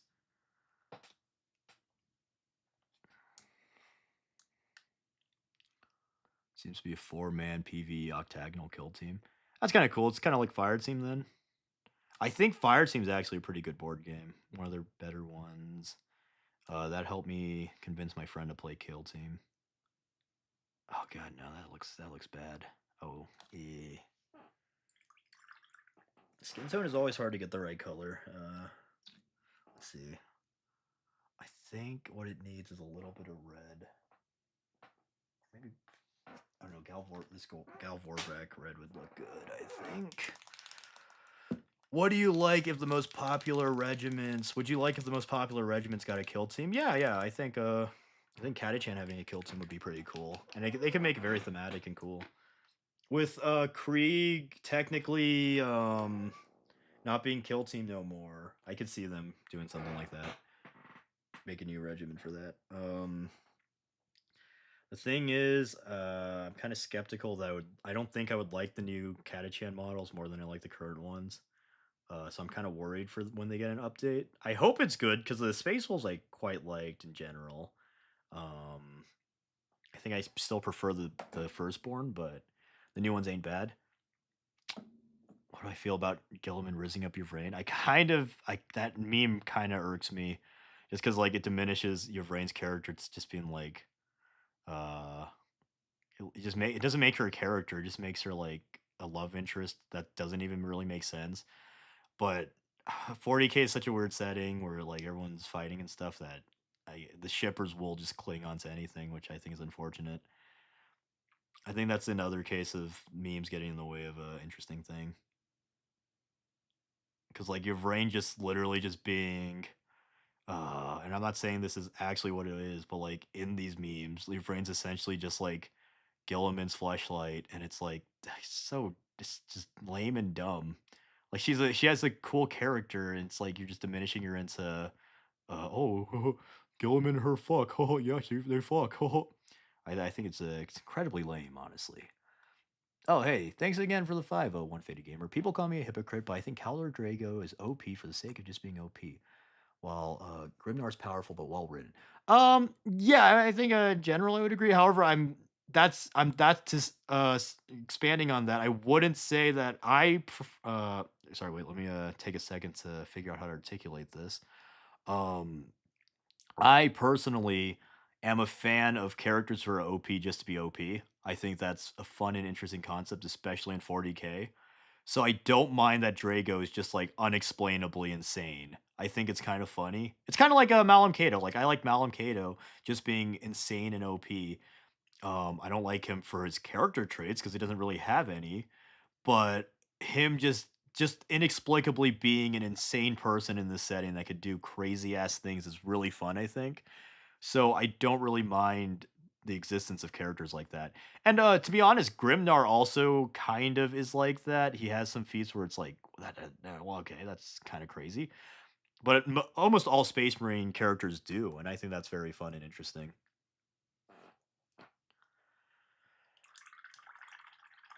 If Rain barely exists, yeah, but like she exists more than just being Gilliman's fuck friend. I don't know. I saw a comment the other day where they're saying like, "Dude, just lets people have fun," in reference to me saying like I don't like memes. Except he kind of missed the point because my point of like me ranting about the memes was that it's fine to just enjoy the memes, but also like a lot of people end up missing the actual lore, which tends to be cooler. So it's like it's unfortunate that these meme depictions become the de facto depictions of these characters. Like a big one who suffers from that is Kato Sicarius. Sicarius is really fucking awesome, I think. Unfortunately, Texas speech kind of like made everyone think he was a stupid moron, which honestly, Texas speech has done some pretty I'm not, and this isn't Texas Speech's fault. Like it was made as a little parody thing for 40K fans. It's just that since it was such a popular thing, it became the first thing a lot of people saw for 40K. So a lot of people got a skewed perception of the setting, and that's not Alpha Abuse's fault at all. Um, it is just an unfortunate side effect of how popular it became that people began to associate those bastardized versions of the characters with the actual ones, and they don't like actually look into the characters because of that. And that's my problem with memes. Like I don't hate memes. I think memes are funny and they could be fun, but I hate the fact that things people just like won't ever learn the real thing because they have a conception of these characters already in their mind from the memes. I don't know if I articulated that correctly, but yeah, it's also it's who suffers from that also I forget. Um, I don't know, man. But again, I'm not trying to be the meme police. I don't care if people enjoy memes. I think that's what people don't like. That's what people misunderstand when I complain about it.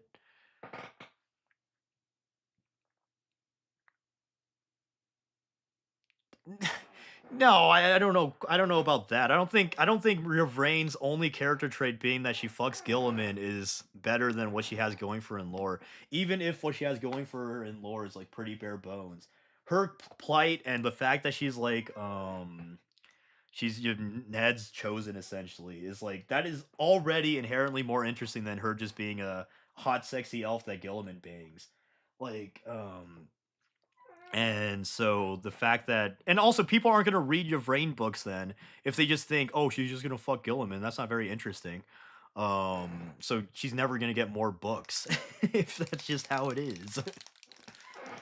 Um, let's see this one. I saw a comment I wanted to respond to, but I don't remember which one it was. Oh, what's my views on custodians on tabletop? I have long said that I don't think they belong on tabletop just because, um, at least for people who, and this is apparently this was a controversial take when I said it last time. Um, I think that the lore and the tabletop game rules should go hand in hand. Like, if you make rules without any regards to the lore, then why does it exist? And if you write lore, um, well, I mean, no, yeah, the tabletop game, it like is inherently tied to the lore because these factions, like you're essentially playing out battles, right? So why would you want something that's so discongruous or disjointed from the actual lore that it's unrecognizable. Custodians on the tabletop don't really make sense because one custodian would probably be able to do pretty well against the 2,000 point list. I'm not saying they would win every time, but like they would do pretty well based on the lore. And so the custodies lore is written in a way that the custodies are so insano that either you have an overpowered, boring to play faction on tabletop, or you have something that's just not even like the custodians in lore at all. And, I think that's kinda lame. I think that'd be cool as, like, game piece or, like, just art part projects. Like, if they I really wish GW would just make a line of, like, miniatures that aren't ever gonna have, like, official rules. Maybe they could have, like, fun, Legends rules or whatever, just, like, a hypothetical. But, like, then you could get models for characters who would really never ever be or should never ever be introduced back into the setting. Like, for example, Sanguinius, if they just had a commemorative, like, art line, they could make a Sanguinius model, and that'd be really cool. But also the thing is, obviously, I know, like, their business model is based on, "Hey, we make these, models, they're cool, you wanna use them on the tabletop, and that's why you buy them." So, I don't think they would ever really do that. But,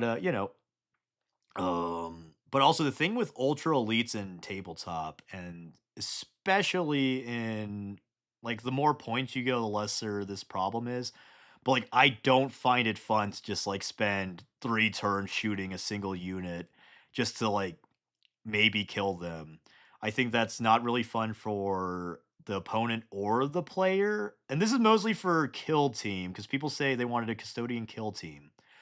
Um a custodian kill team would be the most annoying shit ever because either they wouldn't be like they are in the lore at all, or they would just be so boring to play as and against. Because what would a custodian kill team be? It would probably be 4 APL, maybe. They would be really durable. They'd be really killy. They would be like 3 models. Okay, let's consider that like in the frames of the game. Is it really fun to pilot a team where you only have 3 guys and you're just getting shot all game and either the opponent shoots you all game and does nothing, which is boring, or they kill you turn 1 or like super early before you can even do anything and you already lost the game because 1/3 of your list is gone. That's also not fun. Like I think another thing is like just from a game design perspective, custodies don't make sense in some games. Big 40k is lessened because again it's bigger, but uh yeah, I don't know. When does the painting start? I've been painting. What do you mean? Well, that's the thing. It's like you can't have a list, even if it would be lore accurate. You can't have a list of just like 6 custodians. That wouldn't be fun to play against. At least Titans, it's like, yeah, they're huge. Or Titans and Knights. "Oh yeah, they're huge. Let's bring it down, boys." And that's kind of more interesting than like, yeah, this fucking squad is running around killing everyone. Let's shoot it again. Let's see if we kill it. I don't know. I'm also not a game designer though, so it's not like I wouldn't take my opinions as the end all be all. At the end of the day, I'm just like just another fan. That's another thing. People tend to take like, well, this happens to me sometimes, but also like other YouTubers, they take our opinions as like higher than the average fan. But I feel like, at the end of the day, we're all just like we're on an equal playing field. It's not like I'm King Warhammer or nothing. Oh, hey, thanks for the 5 view. It would be awesome if they had a Caddyshack kill team, so with the crew kill team, we could recreate Predator. Yes, yes, I was saying that. I was saying they should make a Catachan kill team. I think Catachan would be a perfect fit. I honestly think Catachan would have been a great fit against Tyranids if they did a Tyranid versus Catachan kill team box. But then they ended up doing the Mechanicus with the Servitors. And honestly, the Servitor kill team, it's cute, but it doesn't really appeal to me. But also, I mean, Adeptus Mechanicus in general just doesn't really appeal to me, to be honest. Uh, but then, if you're taking a custodian kill team, do you really want to have a bunch of like auxiliaries? That because also you another thing with kill team is you have to get the faction fantasy. The faction fantasy of Custodes is like, yeah, you're a super crazy overpowered guy, but it's like, okay, but if you had a kill team with all the auxiliaries, it would be like, I'm a super powerful, awesome guy who's babysitting these dumb babies. Or vice versa, where it's like, I'm a super awesome, powerful guy, but these dumb babies are doing everything, and I feel somewhat useless because I'm killing one guy a turn. Maximum two guys, maybe. I don't know. I'm sure there are ways to make them interesting or more interesting and like playable on tabletop. I just think they for sure shouldn't be in kill team. 40k is fine, but there are other issues. But also, I do like the fact that Space Marines aren't the most elite thing in tabletop because, um, I mean, in lore they aren't the most elite thing. I kind of liked early editions where Space Marines, Necron, or Space Marines, Eldar, and Eldar were essentially like mirror factions. It's just that Space Marines spec more into durability and fighting, or not fighting. The Eldar probably just as good, if not better. But they spec into durability, whereas the Eldar were fast. But they had like basically the same units. I thought that was pretty cool. Because I mean, like in lore, an Eldar aspect warrior is on par with a Space Marine. It's just that they could get blasted and like they could get one shot, but they're also so fast that it's harder to hit them. Uh, the thing is, if you completely disregard the lore for the game, I think that it presents different issues. Because then it's like, okay, well then what's the lore there for? It's not as fun because I think part of the fun of 40k is like you're getting immersed into the setting and you're able to act out these battles. That's why I love Minisode so much. He's honestly my favorite battle report channel and honestly one of my favorite Warhammer channels. He recreates like iconic battles on the tabletop, and that's really cool. Oh, hey, thanks for 10-1 Faded Gunner. Been really generous today. I appreciate it, man. It really helps. Do you have an idea of how large the Space Wolves are? They're great companies, but each varies in size. I believe it was stated they have about 1,500 to 3,000 Marines. Great companies are around 100, and they have 13 of them. I think the biggest great company was said to be maybe 300. Usually it's around 100 300. I think. I don't quote me on that because the exact numbers, I'm kind of bad at remembering the exact numbers of things, but I'm pretty sure that's what it was stated as. Also, it's somewhat inconsistent in lore, like it changes all the time, but I'm pretty sure that's how it is.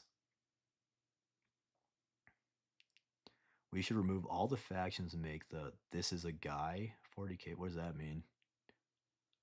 Baller chat. Wait, what? No, Space Marines are essential to this 40k. Like whenever people say like you gotta Space Marines are so annoying and boring, I don't believe that at all. I think Space Marines are one of the most interesting things. And without Space Marines, there is no 40k setting really. Like in lore, like lore wise, they aren't the most important guys, but like without Space Marines, I don't think 40k would have got to the prominence it is. And they're also very interesting. Is there a specific brush brand or type you use? So I tend to do like 90% of the work with like a crappy, cheaper brush. Right now I'm using the Regiment brush. Actually, this one's not even crappy or bad or anything. I think it's a great workhorse brush for the price. It holds a point well. It's a good softness, I think. And then later for like the super edge highlights and stuff, I switch over to my Sable brush. My favorite of all the Sable ones I've tried Da Vinci, Pro Acryl, um, Winsor Newton, um, Red Grass Gaming, and I want to say I tried a GW one, but that wasn't my brush. I was just borrowing my friends. Of all those, I think the Winsor Noon one was by far the best one, at least for the way I paint. Honestly, I would avoid the Pro Acryl and Red Crest Gaming ones. I was very disappointed with those. I tried what was it? I forget the brand name. It comes in like a little tube. I tried those a little bit and I was kind of disappointed, but I didn't try it enough to like make a definitive say. So I don't want to say too much. But yeah. Ultramarines are cool. I think they are somewhat leaning away towards Ultramarines being like the de facto poster boys. They're giving more attention to other things, which is good. The thing is, just because Ultramarines are always on the box doesn't mean that like that doesn't really mean anything if they're the box faction. Because like they aren't gonna paint every single Space Marine box different. It would make it confusing for like people who are buying it because they'll think it's different armies. I know you could also argue like, oh well, it makes it seem like you have to paint these as Ultramarines, but not as much. I think if everything was blue except for like, let's say, because I saw people say like, oh, Outrider should have been White Scars. Everything's blue except for this one kid that's the White Scars. It'd be like, okay, well that must just be a White Scar specific kit. I think the way they do it now, where it's like all the generic Space Marine kits are Ultramarines, but then the specialist ones are like painting their chapter, and it's like once you get into the hobby and you kind of learn like that's how it works, it's great. But I don't know. I want to make a Space Marines army, but I don't know about these new faction boxes. Kind of overwhelming, but at least there are tons of options. Yeah, no space. I think everyone. I honestly think Space Marines are the best way to start. I think everyone should have, or I think it's fun to have a Space Marine army. Space Marine. I've never bought into that Space Marine hate. Space Marines are cool. There's a reason they are the poster boys. It's because they're so damn cool.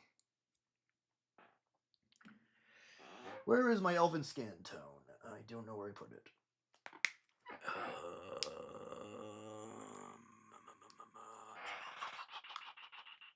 Dwarven skin. Where's my elven skin though?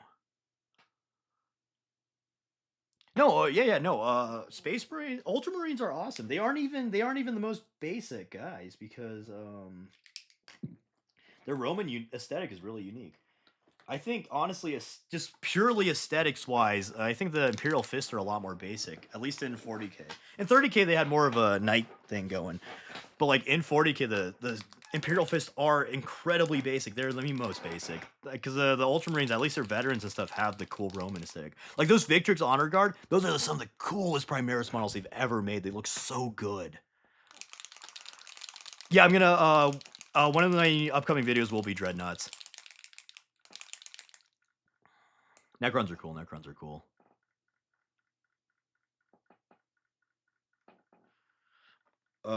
Malum Cato couldn't have been a Black Templar really for the story they were going for because they kind of wanted him to be someone who's trying to do what Titus did, like in that war zone. I mean, I think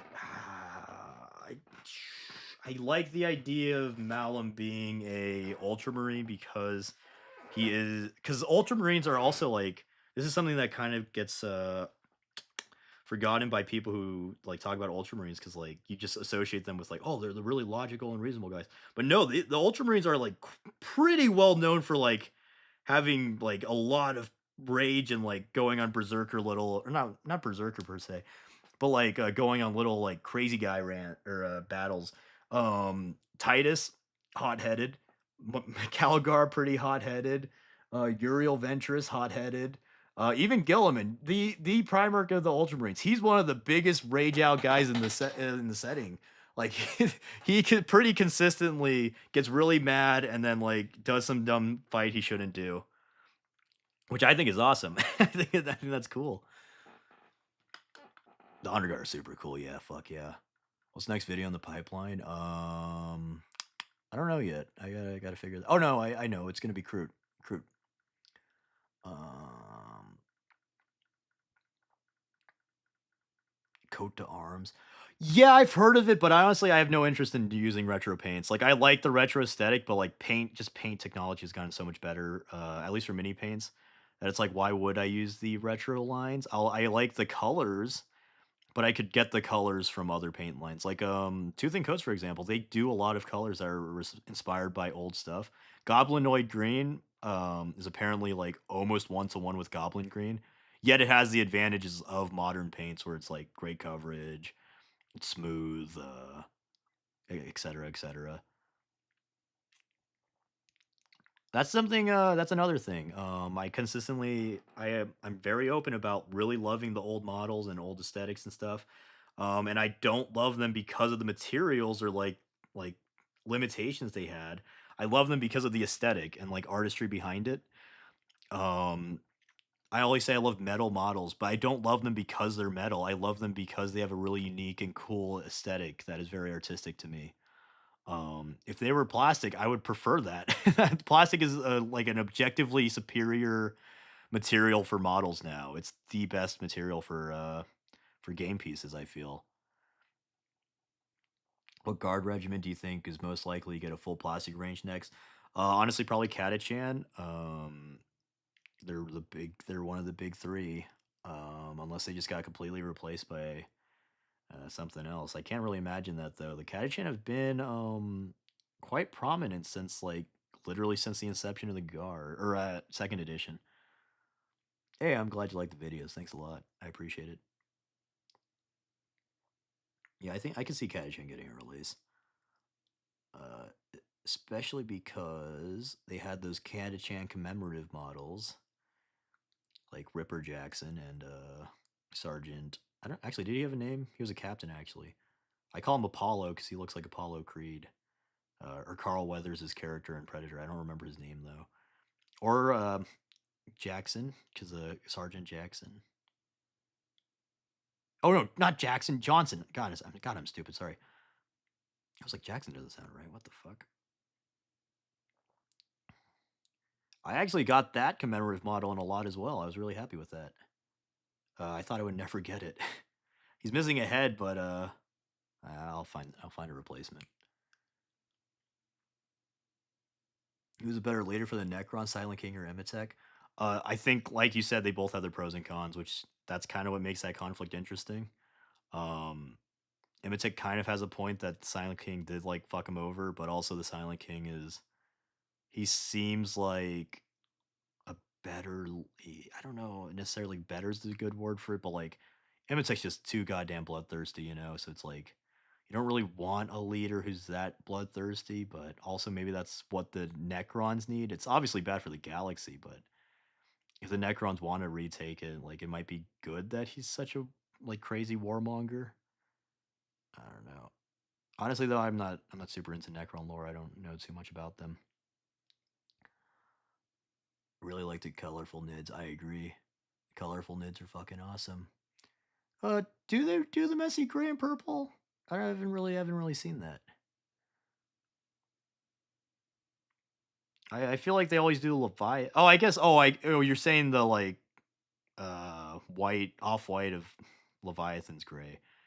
Yeah, I prefer. I'm a Behemoth and Kraken fan. Tiamat's really cool. They just don't have much lore, so I don't really care too much about them. But their color's really nice. Look at that. I think the muscle tone's coming up pretty nicely. I need to build it up more, smooth it out a bit. But look, see, people always say the Catachan models suck, but like when you paint it like this, where it's a lot more subtle than how GW painted it, they look pretty nice. I think. this guy, he looks good, I think. I don't know, maybe I'm just sniffing my own farts. Was Catachan Space Rambo or regular Predator? Kind of both. Like, a lot of things in 40k don't just have one inspiration. Like, that's something I think a lot of people miss when they say, like, Cadians are Starship Troopers. No, Cadians are Colonial Marines. It's like, you know, I mean, they're kind of both. When you get inspired by something, you don't just have to have one inspiration. The Lion King is a much better diplomat, yes. However, if you just go from the perspective of the Necrons, um, it kind of does make sense if you wanted to literally only the Necrons thrive and survive. It kind of would make sense to blitz all the other factions when they're in a weakened form. But I don't know.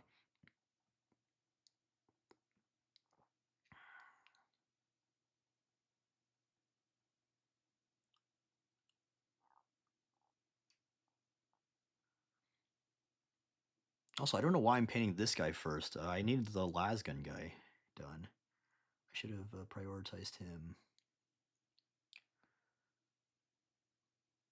Also, sorry, I keep on pulling my thing out of the camera. I keep on forgetting it's there.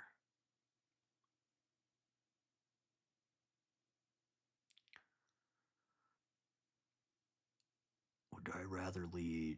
Who would you rather lead the Imperium? Gilliman is so much better of a leader than the Lion, and I think the Lion knows that. At least in the current time, he knows that.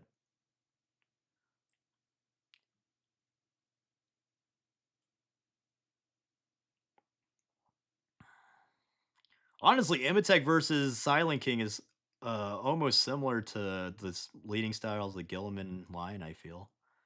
Lion would probably be. Actually, I don't know. In 40k, I know his characterization, he kind of grew from his 30k self. I did not like him in 30k. I thought he was a big old asshole. Good, yeah. I'm glad that it could help you work on your pile of shame. That's honestly one of the reasons I wanted to start streaming painting, to compel me to actually like finish painting, because I have a pretty big pile of shame amassing, which is unfortunate.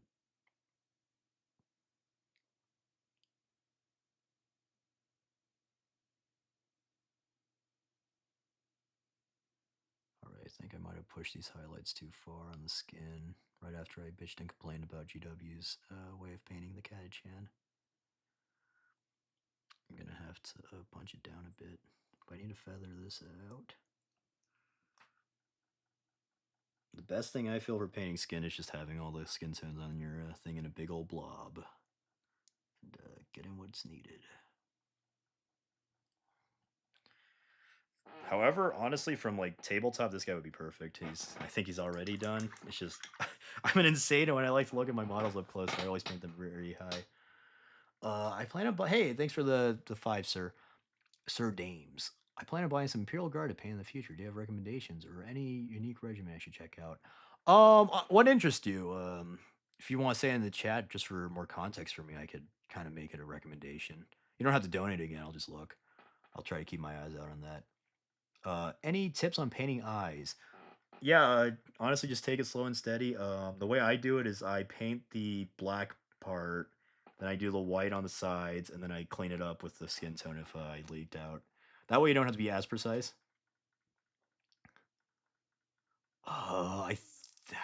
It's hard to say because like I don't know what they would do with Rogel, but if Rogel Dorn just like came back and got along with Gilliman all hunky dory, I think that would honestly be a Imperial win condition. I think they would just win. Like they would just be so OP at that point.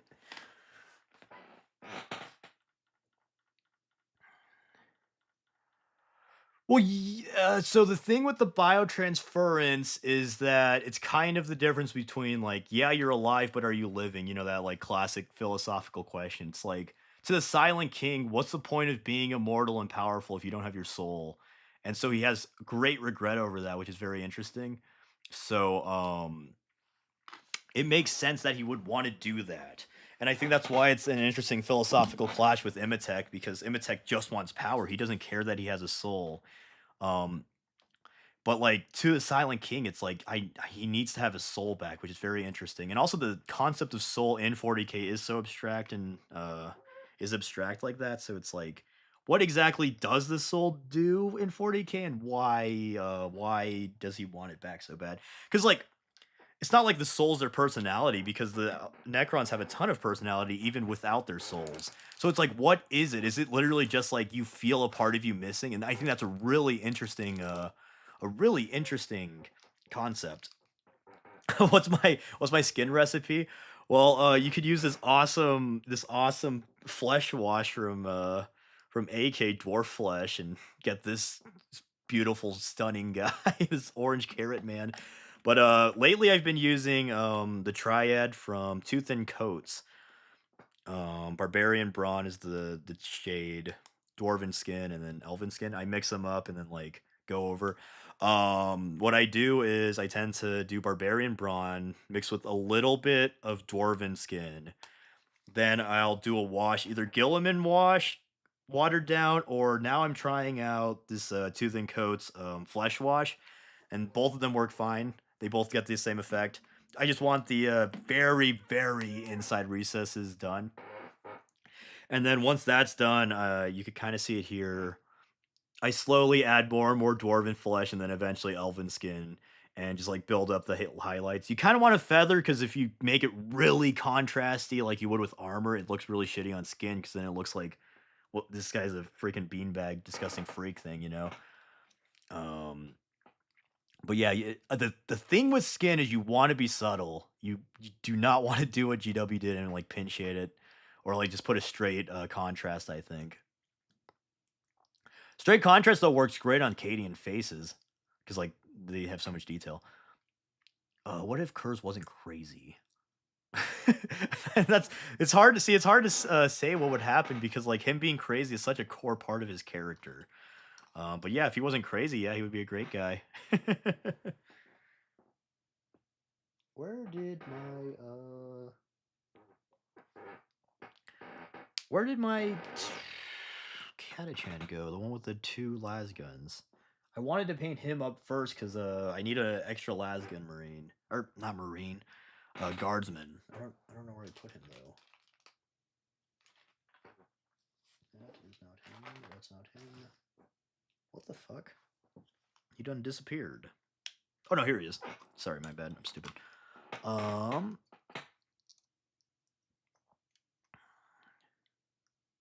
Also, by the way, did that one guy ever respond? More context, Sir Dame. I do want to give him recommendations, but I don't see that. Oh, here we go. I do already got some Tanith, thinking what they could pair well with. Tanith would pair well, I think with honestly anyone, but I think Catachan could be fun if you just want to go full like infiltrate or recon craziness. But also, I can see the Catachan complementing a more like siege regiment, because actually this one isn't good for small guys. Where's my other painting handle? Here it is. Yeah, but yeah, I can see them working with Catachan, but I think Cadians work with anyone, honestly. Um, and then Kriegers would be kind of interesting, just because like the big contrast.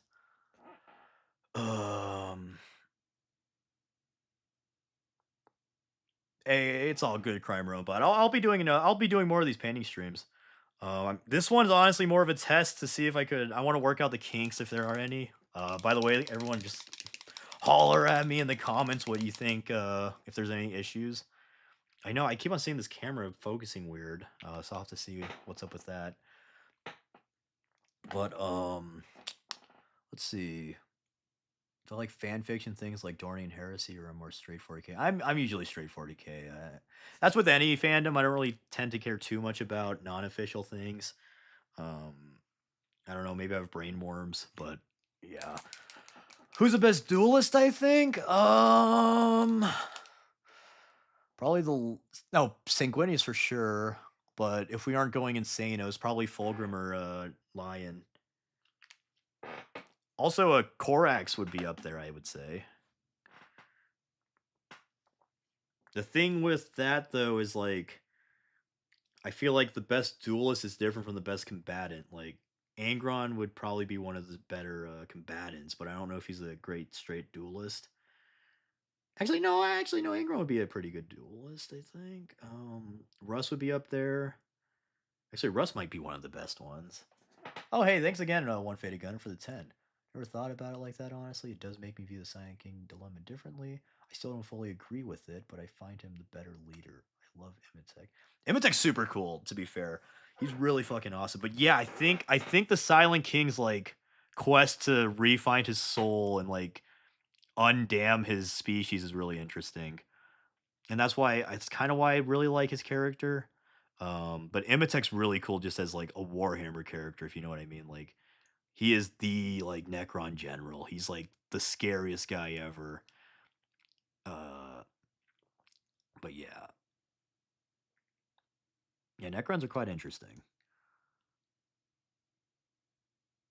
Well, I mean, no, any guy can switch his attack mid swing.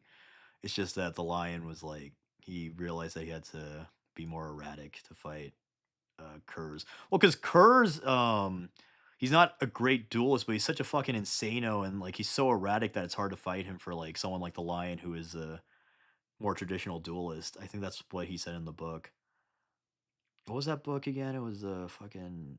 Was it the Night Haunter? It wasn't the Night Haunter. It was like it was named after the city, I believe, right? I can't remember. Ooh, I did not paint this arm good. No, we'll get it. We'll fix it. We'll fix it. Uh, Trazen is really cool. For me, it is. Let's see what time it is. It's not midnight yet. It's 11:30 almost. So I mean, yeah. I just want. So honestly, the reason I did this stream so late is because I wanted to test out this camera. My friend, a fellow content creator, by the name of the Midnight Ghoul. He's a painting channel. You guys should check him out on Twitch. He recommended this camera to me, so I'm trying to get it to work. Because for a while, I've been looking for a camera to do painting streams. It's just I couldn't find a good one that fit what I wanted, and so I'm trying to test this one out because I got this one for a really great deal. How do I paint my marine chapter? They're called the Abyssal Drakes. I paint them with the same color as my guardsmen. I think I have a marine lion around here. Let me see. Hold on. Let me look for my space marine. Where did he go? He was just right here the other day, I thought. I'm very disorganized. I had this fucking space marine, man. Where did I put him? There was literally an assault marine on my desk. I don't know where I put him though.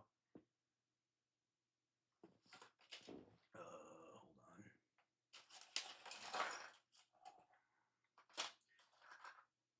Where are the HE double hockey sticks?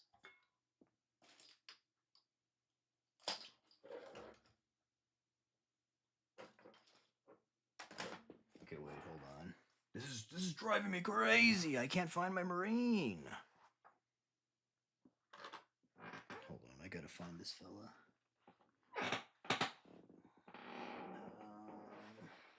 He was literally right on my desk. I don't know how he moved. He was here for like ages. Cause I just like to look at my models when oh, here he is. He fell behind this little stand. Cool. He's a bit dusty, sorry. But yeah, here's my marine chapter scheme. They're called the Abyssal Drakes. They are from an ocean planet, so they have this little oceanic sea green look to camo. This one I went a bit ambitious and I did some non-metallic metal. I don't usually do that. I tend to just do true metallics because I think they look better on tabletop. But this was more of a fun painting project because I don't even have enough to make a assault squad. But yeah. Oh, I just fucking destroyed my Catachan. Whoops. Oh, he's dead. Oh, that's not good. That is not good. Where's his head to go? God damn it.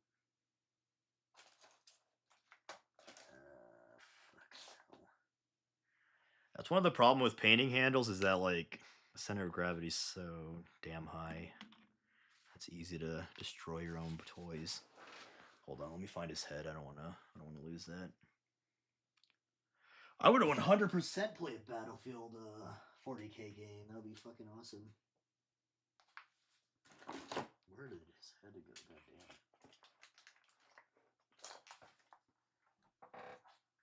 Oh man, this sucks. This sucks.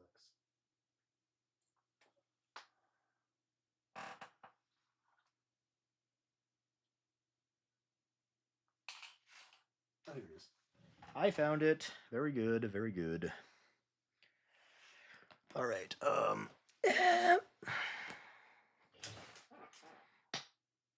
Hey, Krak, love the vids. Hey, thanks a lot. I appreciate the kind words. Alpha Legion will be probably pretty soon. It would either be Alpha Legion or Iron Warriors for my next excuse me. For my next Chaos Legion video. I don't know though.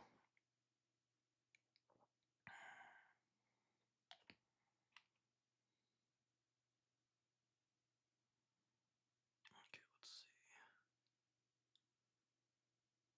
I have to fix my boy. He's dead.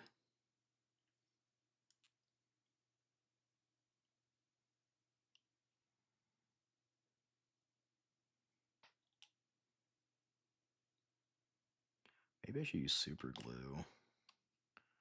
That would probably be easier to repair this.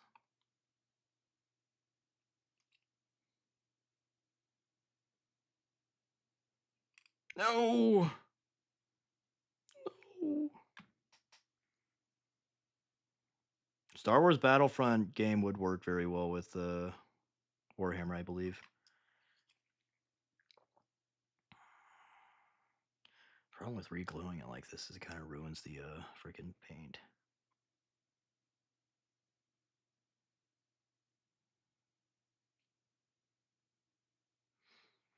One of my more exciting projects, I feel, is I got Space Hulk. So I'm gonna paint up those Blood Angels, and I want to paint them up real nice.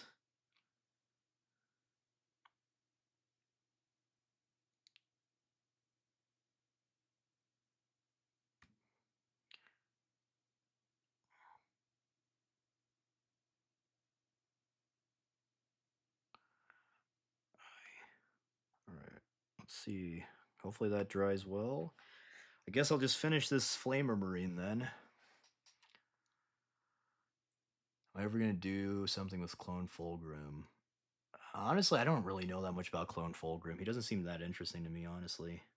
Has he really even done anything? I thought he was just like a MacGuffin, essentially. What are your thoughts on WYSIWYG basically being gone? I like it because I usually model my guys like on what I think would be cool, and like I think as long as you aren't being excessive, and you're like, it should be a discussion. I feel like if your opponent is fine with you saying, "Hey, I'm sorry, I modeled these guys as flamers, but I want to use this as meltas." But like all my flamers will be meltas. I think that's fine. But if you're being an asshole and it's like this flamer's a plasma, this flamer's a grenade launcher, this flamer's a melta, make sure you remember that. I think that's kind of going too far. But also, like, I never really liked WYSIWYG just because, like, I think it limited my creativity when I was making models. Because I wanna make them in cool poses. Like something I always do is I always do like akimbo Marines or Guardsmen. And like WYSIWYG, this guy just has two las guns. Nah, you can't do that. But I think that's fun.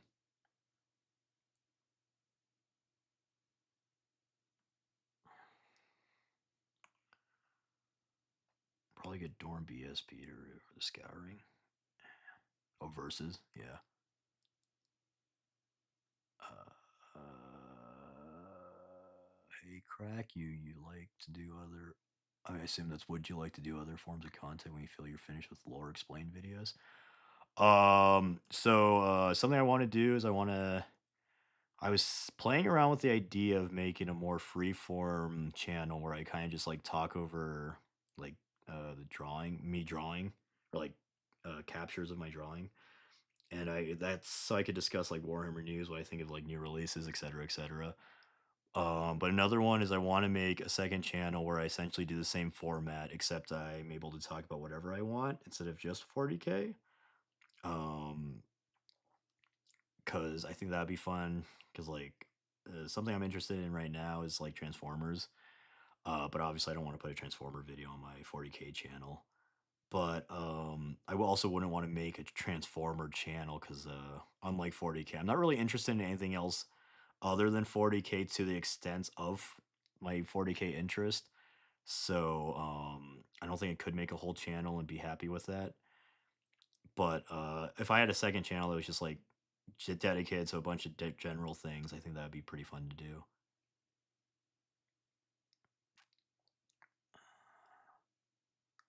What do I think is the genuine cheapest way to play tabletop? Um, maybe Kill Team.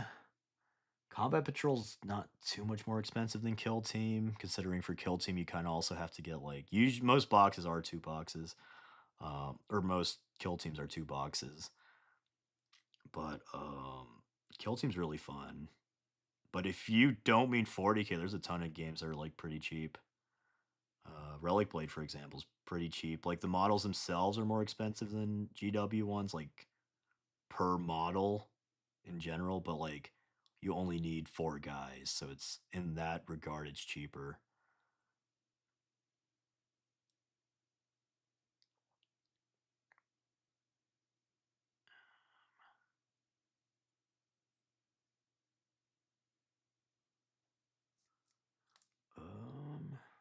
Favorite recent model.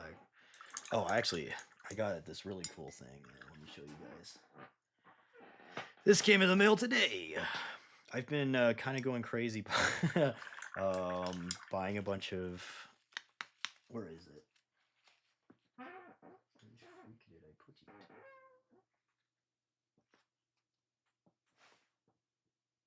Oh, here it is. Check this out. Got classic Kazarkin in their box. It's awesome. This is been a dream to get for a long time. I've been wanting to get the classic because I have classic Kazarkin, but I wanted the box. It's hard to show on. I don't want to get paint on it, but like I wanted to get the like new in box. This one's not new in box. It was open, but like the models inside weren't painted ever. And so I'm really excited to paint those up because I have Kazarkin. I think I have one around here actually. Where'd he go? This is my Kazarkin Sergeant. I kind of kit bashed and sculpted a little bit. This guy's awesome. I love him. This is my favorite. This is my favorite model in my entire collection. I think the pose I got with him is really kick ass, and it really embodied what I wanted to go for. And also like I think that pose I ended up making is just so kick ass with the gun just hanging down and then just shooting off in the distance, the Kazarkin helmet instead of the unhelmeted head. And also on tabletop, he looks so cool. That guy killed Burry Anderson in game. It was really awesome. But yeah, that old Kazarkin box it's really awesome to have in person. It's a real treat. Also, I found something during LVO. This was just at a random hobby shop. It wasn't even really a Warhammer store. It was a what is it called? Like a RC car, Gunpla, just like normal hobby store. This one was super cool to find. I don't know how I'm gonna get it on camera. Oh, hold on.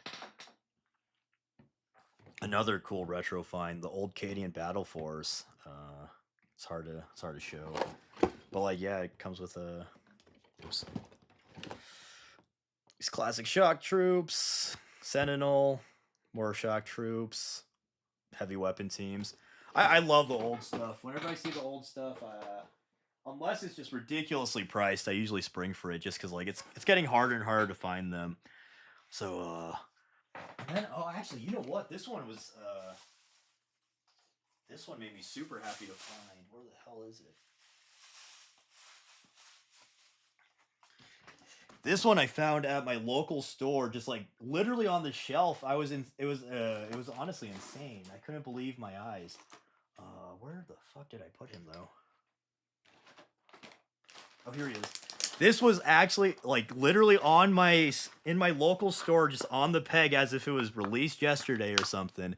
I found the classic metal Sly Marbo, and I could not believe it. And he was like really reasonably priced. He was only $30, and he's new in box. He's honestly perfect. I was really happy to find this guy. I've been looking for a metal Sly Marbo just because I love Sly Marbo, and I have the resin one, but I also wanted the metal one because he has his own charm and he's really cool. I think I probably slightly prefer the resin one just because I think it's cool that he has the fucking Kurt Russell gun and like he looks more like Arnold. But this one's so cool, and it's in more of an action pose, so I think this would complement my other one. But yeah, I was really happy to find that in at the random, just it was literally randomly on the shelf. My local store is honestly really cool. If anyone's ever in Vegas, you should check out a War Room Games. It's a really great community. It's a great store. I'm honestly pretty blessed to have a really great local community. My friend Arthur was talking about how awesome Vegas was. Yeah, it was a pretty amazing find. I was really happy with that. I don't know where my. I usually have a little painting rag that I wipe my brush on, but okay.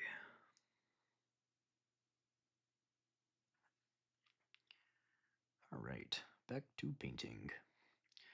But yeah, I've been purchasing a lot of old stuff because I got that old hammer kick again. Anyone else find any cool hobby finds though, or any hobby purchases? Oh hey, thanks for the five again, one faded gunner. Non 40K comment. I got 400 hours on Baldur's Gate since July. Is that a problem? Oh, July. That was July, August, September, October, November. So 5. uh yeah, I mean that's quite a bit of time, but as long as the other stuff in your life isn't getting hurt from it, who cares how long you play? That's what I always think. I always think it's like it doesn't really matter the number as long as you aren't neglecting your other obligations. Like for example, just like a random hypothetical, if there was two guys and one guy played games for like 100 hours a week and another guy played games for like 20 hours a week, but the guy who's playing 100 hours like is financially stable, has is able to talk to his family or whatever, et cetera, and the guy who's playing 20 hours a week is neglecting all his responsibilities. It's like, well, yeah, the guy who does 20 hours a week obviously the is obviously more in the wrong, even though he's playing a fifth of what the other guy is. It is really relative. What am I painting? I'm painting my Catachan. Just some Catachan Jungle Fighters. I love these old guys. Oh, hello from the Philippines. That's a interesting. I didn't think I would have any Filipino viewers. Isn't it like? Actually, I guess it would be like midday in the Philippines right now. So maybe this was the Filipino stream. Oh yeah, I combined a lot of my I for my Deathwatch kill team. I made a bunch of firstborn Deathwatch Marines. That was a really fun project to do.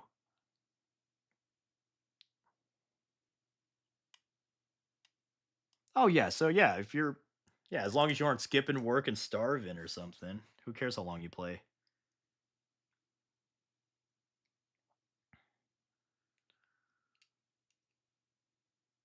Oh yeah, I like the 1,000 yard stare the metal one has. The new one's definitely more cool and collected.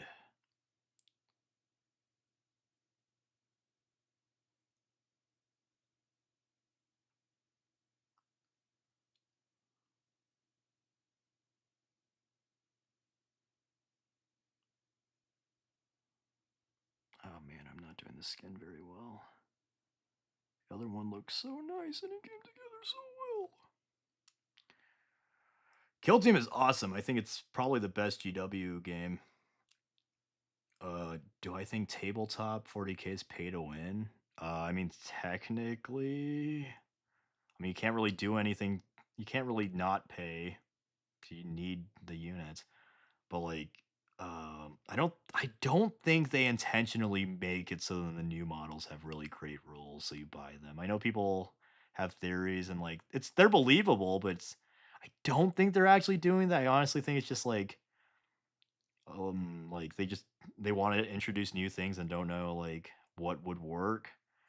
Um, but if you are a competitive player, I feel like you do have to be able to spend money to like alter your list to fit what's meta. So yeah, in that regard, I suppose it is.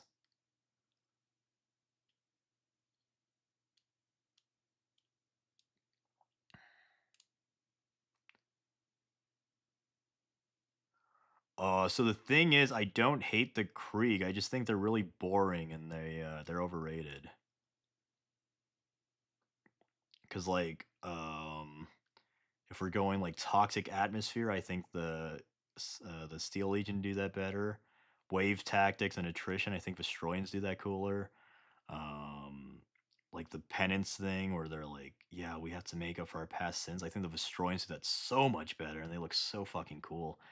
The Krieger just honestly like they're literally only popular because of their aesthetics, and I'm not gonna deny that they have a cool aesthetic, but like even their aesthetics is just generically like cool World War I. Like yeah, of course they're gonna look cool, but it's like I don't think the Krieg are all that interesting. And even the like really zealous guardsmen, I think the Janissaries are a lot more interesting in that regard. So I don't know. It's not like I hate the Krieg. It's just they aren't my favorite guys, and they aren't all that interesting to me.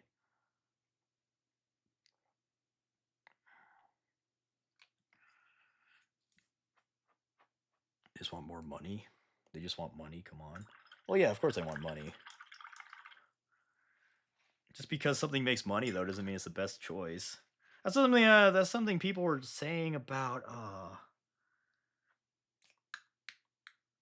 I can't remember what it was. Oh, they're saying the new editions aren't. I was complaining to someone I saw about how the new editions aren't very fluffy.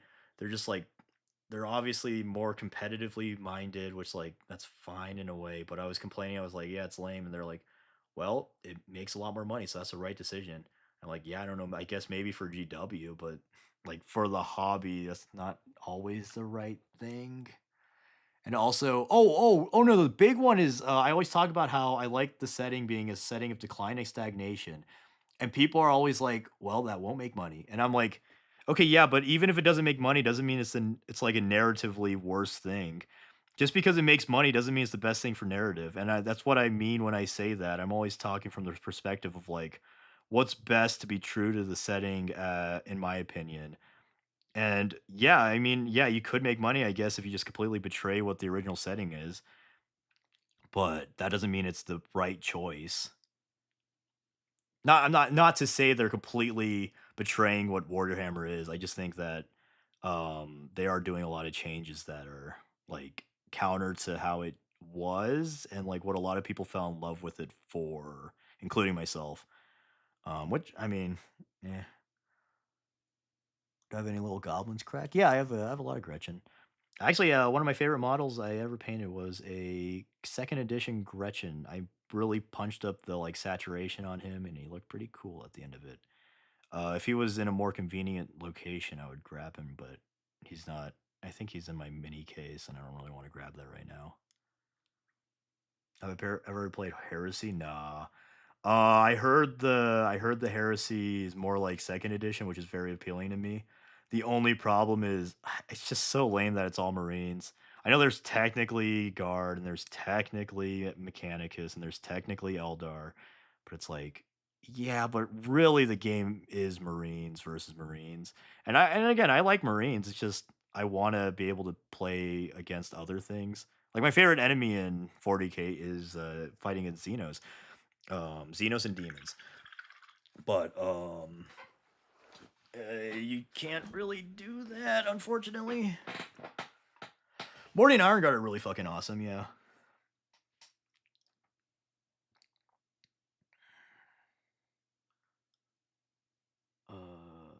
someone would just straight up lose.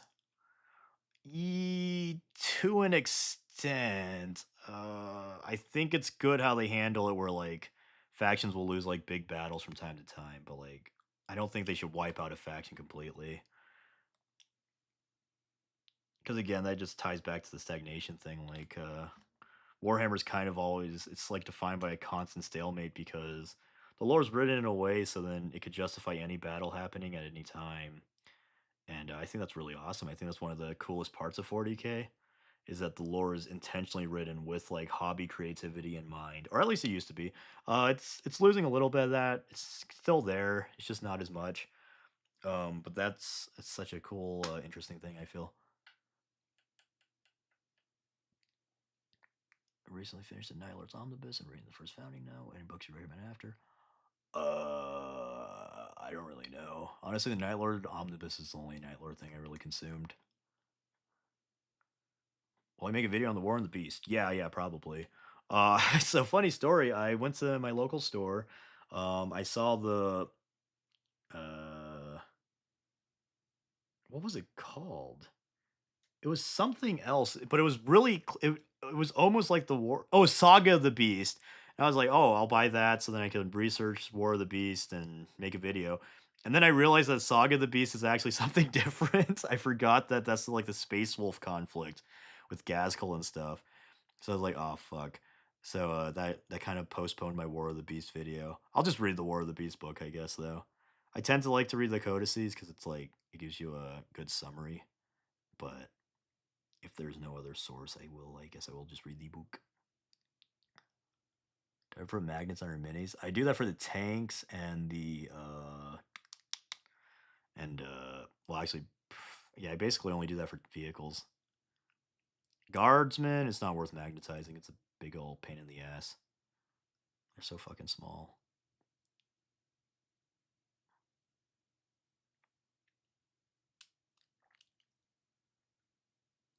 Nah, I don't think they should get rid of any of the factions. I can see them maybe getting rid of a chapter, but even then, I think that'd be lame. Again, this is why I don't like the big lore progressing too much. I prefer it stagnating because, like, you can still tell story. Something people misunderstand when I say I want the lore to be stagnant. So I don't mean that like nothing could ever happen. You could still have big stories and with big consequences on like planetary and like even system wide levels. It's and those wouldn't even affect the grand setting because like it's such a big galaxy that it's like you could have a giant war on a planet and but that doesn't really change the status quo of the Imperium all that much. But you could still have stakes because it's like, well, yeah, everyone on this planet obviously doesn't want their planets to get exploded by demons or whatever. Like for example, Armageddon is was a big conflict, but realistically, the effects of Armageddon didn't really shake the Grand Imperium too much. Yeah, if they lost Armageddon, it would really suck because it's like in a critical spot. But even then, it's not like it would completely change the trajectory of the setting.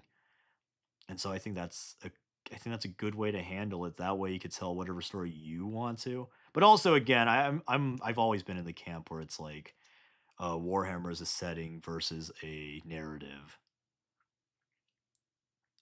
Do I play Tacticus? I played it for a bit, but then I kind of got annoyed. I couldn't get guard for a long time, so I kind of fell off. I'm just not a big mobile gamer though. From what I played, it seemed pretty good. For what it was, like it's a quick little mobile strategy game you play in like when you're waiting for the bus or whatever. But like I'm not a mobile gamer. Whenever I have free time on my phone, I'm usually reading or texting my friends. It's coming out pretty good, actually. I think I'm fixing up the thing.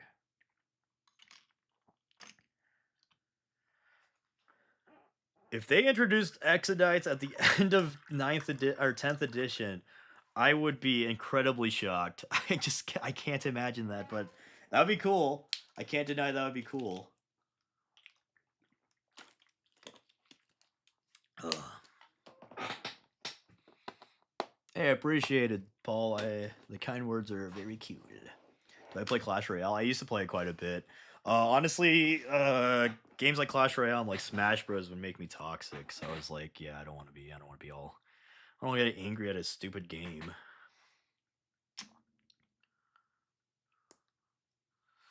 But I used to be pretty good at Clash Royale. When I was in school, I was the best one in my class.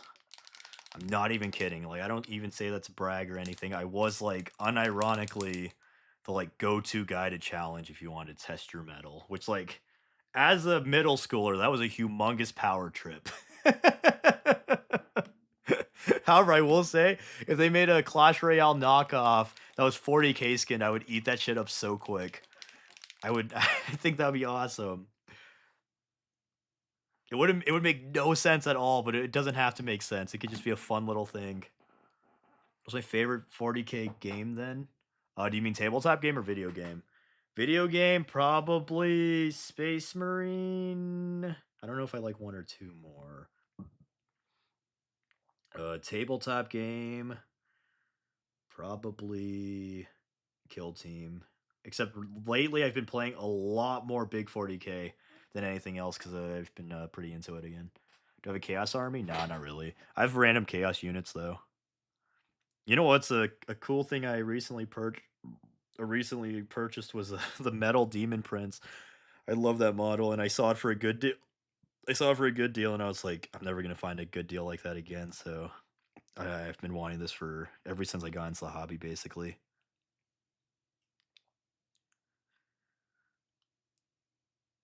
But my hobby budget is done for the month because of that fella, and also this Kazarkin.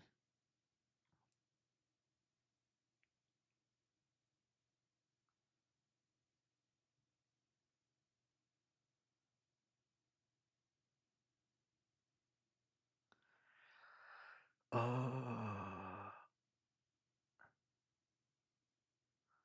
oh, cool. Yeah, that'd be cool if you made me a guardsman. I don't know. A symbol would be cool, but also if you just put a bunch of crack grenades, I think that'd be fun. I know someone in my Discord did that. Uh, they named one of their guardsmen Crack, and they painted him like me, which was pretty fun. Yeah, I love to name my little characters. I used to name every guardsman, but then I was like, nah, this isn't gonna work. So now I just name my Kazarkin and my tanks. But I feel like you should always name your tanks, unless you're something weird like the Necrons. I can't really imagine them naming their tanks, or even the Eldar, I guess.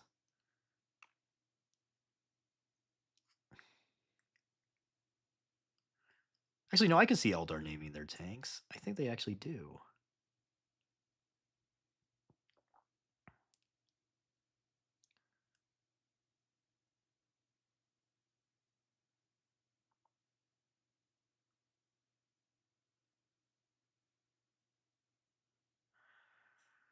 My hype for the new Mechanicus. I actually am. I am very hyped for that one. I really love the first Mechanicus game. I really wish they would make a Mechanicus style game with Kazarkin or Guardsman in general. I think that'd be really kick ass. Oh, you know what? That's actually a Warhammer 40k game. I that might be my favorite 40k game, Mechanicus.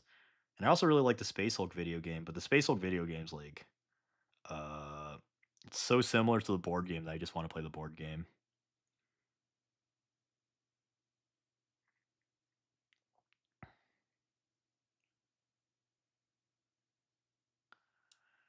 I need to move this camera like closer to the other edge of my table because I realize I'm pulling it towards me more often than I'm putting in this area.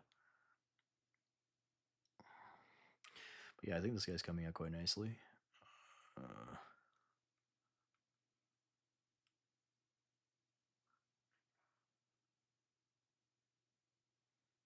oh, hey, thanks a lot, CM Baobei. Yeah, of course. I mean, um, I don't really control what people do in their creative. I don't really mind people using my schemes or such and such. It's just color, you know. But yeah, I'd love to see it. If you do, ping me in my Discord. I'll see if you're truly cracked. I should do that. That would be a funny thing, Jeebus. Um, I need to finish. I need to print out one of those crack duck figures I had commissioned. I need to start. I need to advertise that. It's been. I have a crack duck figure I commissioned a while ago. That's just like kind of just hanging around in my files. I need to print and like advertise it. Can we see your orcs? I don't know if I have an orc around me.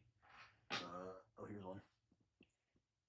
Here he is. This is my beast Snagaboy. This is when I switched over to doing a more like saturated lime skin. I don't know if I'm gonna do that. Before I was doing that, I would do more of a sea green, like desaturated look. But I quite like how this guy came out. This one I painted a while ago. I haven't really painted any orcs recently. I am painting Katachan. Katachan, Katachan, Katachan.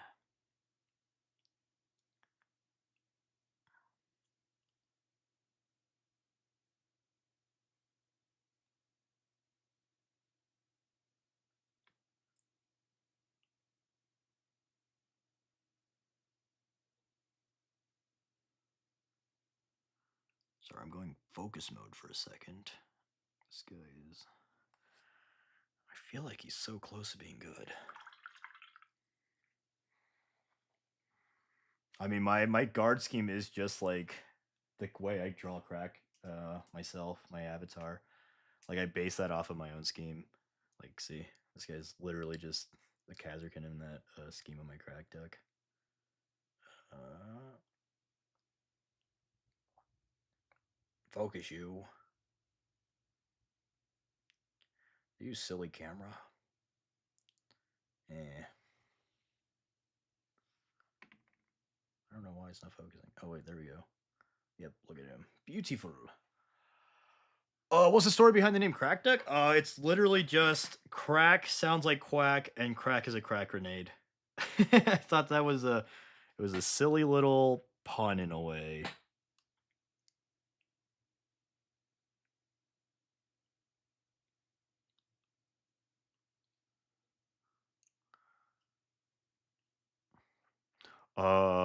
Advice for World Eaters? I don't really know much about the World Eater playstyle other than obviously melee. I did a 2v1 recently with my friend, and he was playing World Eaters. Um, I would say just like, and this is in general for melee armies, try to like keep your guys safe because his most of his army got like annihilated turn one, unfortunately, just because they were kind of out in the open, and our opponent had pretty good shooting. Also, it was really unfortunate. He was failing almost every one of. I think he failed every single one of his charges that weren't the like guaranteed 2-inch. It was really sad. I couldn't believe like how badly he was rolling for the charges. So I guess don't do that.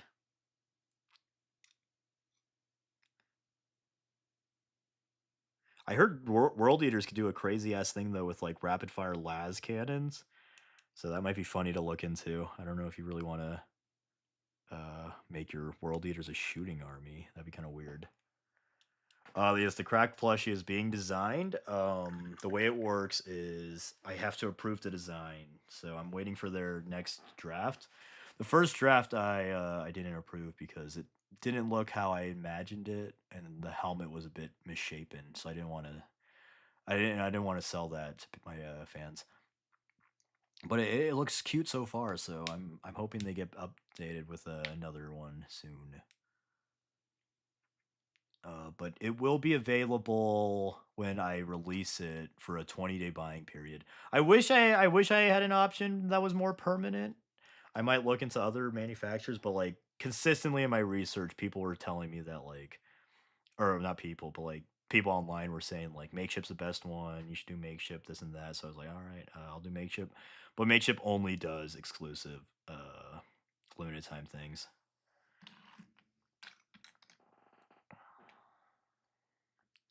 I do quite like this flesh wash. It's quite good.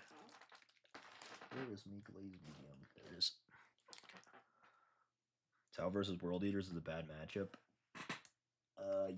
Yeah, that's gonna happen anytime you have a skew list versus another skew list. Should I keep as many things as I can in Deep Strike? Deep strike can be really powerful, but also you don't want to have you don't want to have everything in deep strike because they could screen you number one, which would be a pain in the ass, and number two, you could just you would have no board presence for the first two turns, which would also kind of suck ass. But I think having a few deep strike units would be a good idea. I think bloodletters in deep strike would be really nice because they could be objective holders, and then I wonder how good Angron would be as deep strike because actually yeah he'd probably be good in deep strike because you don't want him to get blasted turn one, and also that would really increase his speed. The only thing is you would have to perform a 9-inch charge, which would not be good. It kind of depends on the map also, I guess. This is my first time streaming in a while. I don't know why you didn't get notified though. YouTube's kind of weird with notifications sometimes. Am I white? No, I'm Asian. I am Filipino Korean.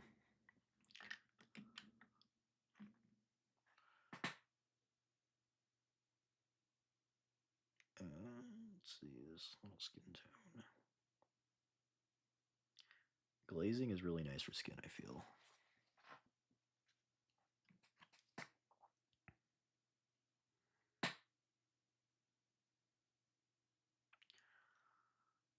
Okie dokie.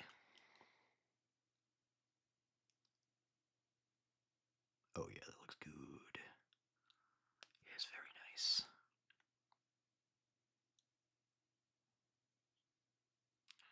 I want to try to do a darker skin tone for one of these because I haven't painted many darker tones, so I'm not very good at it. So I'm kind of worried to try, but also you don't get better at things unless you try. So maybe one of these I'll make a black guy.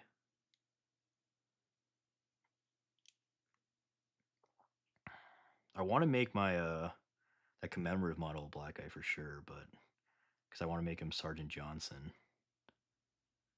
But I'm not ready to paint him. I don't really want to paint a character right now. Also, I have no use for him because you literally can't even take Katachan single officers. I guess I could just run him as a command squad commander, but that's kind of underwhelming.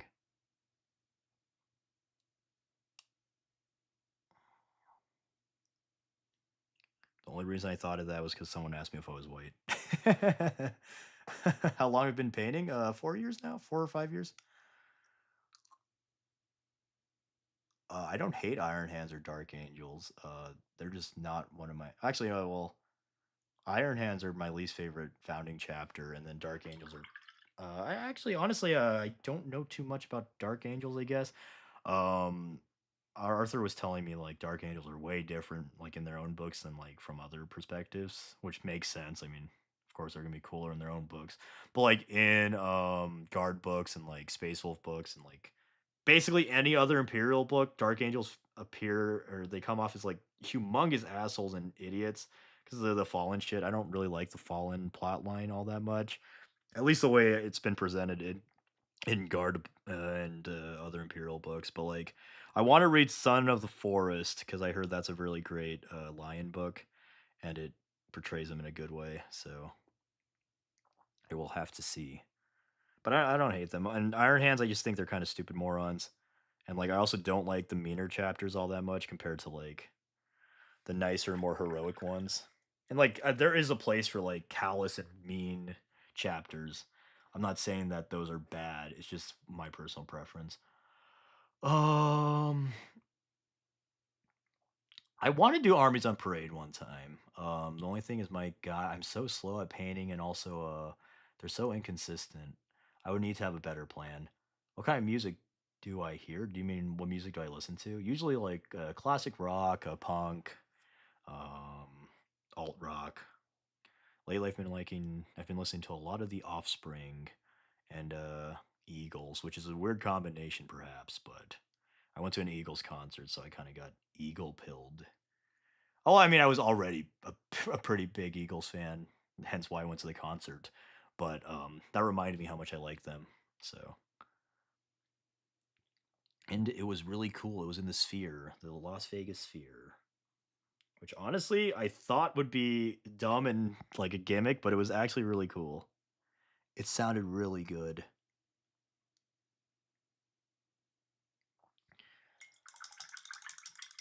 Yeah, I know. Yeah, no. That's why I want to read the Lion book because he didn't approve of the Hunt of the Fallen. The Hunt of the Fallen is so stupid.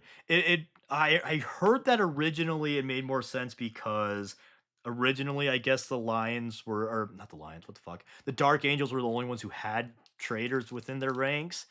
And if that was true, I could see it. But like the way lore's written now is that every legion had like some of their Marines serving traitors. So it's like, why are they so ashamed of this? Are they stupid? And the answer to that would be yes.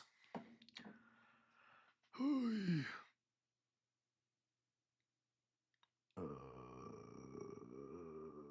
do I play Kill Team and other war games or just 40k? I usually Kill Teams is my main game. But lately I've been playing a lot more 40k than Kill Team just because what's it called? When I went to LVO, my good friend Arthur Bones uh played with me a few times and I was like, "Oh yeah, this is more fun than I remember it being." So, I started playing that again. But other than Warhammer games, I also play a decent amount of Relic Blade. That one's really awesome. That's a great game. If you wanted a really good skirmish game, I would that would always be my recommendation. Other than Kill Team, of course, but like they're kind of different. Relic Blade is very low model count, but it also could scale as high as you want realistically. Um, you probably wouldn't want to take more than like 10 guys, but like you theoretically can. But Relic Blade has really cleverly written rules and like it just flows so nicely. It's hard to explain verbally, but like when you're playing the game and like you read the rules, everything just falls together so nicely. It's a really satisfying game from a gameplay or a game design perspective. Like for example, the way actions work is like you generate dice and you spend the dice on things. So you can like improve your shooting or melee by dedicating an extra dice like in focusing. But like obviously that would make you would be able to do less actions. But I think it's such a smart idea because um you're able to do some pretty cool things with like the way the rules are written for certain characters. 'Cause some are more agile, of course, so they get like 6 dice rather than 4. And then the movement is balanced around that. You spend a dice per pip of movement, but like each guy has a different movement stat. So some guys might have a 4 inch, and others might have an 8. But actually having the 4 inch is usually better because that means you have more dice. And so if you have more dice, you have more freedom with that movement. Because when you spend the dice, you have to use the movement. You can't just say, "Okay, I want to spend a dice and only use half of it." You have to spend the whole dice, and that's very cool.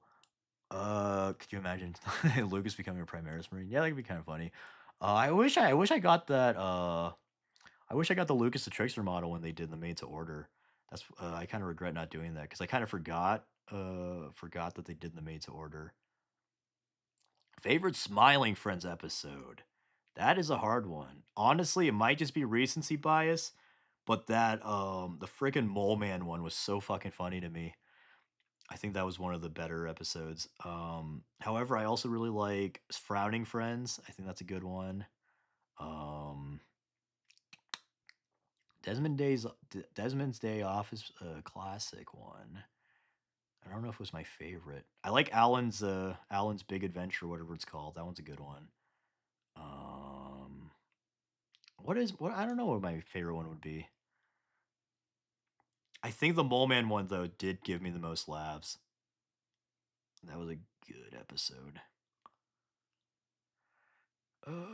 Yeah, have I ever tried making a video for people against the hobby? Yeah, I have thought about it, but I'm trying to figure out how I would do it to fit my style. I don't want to depart too far.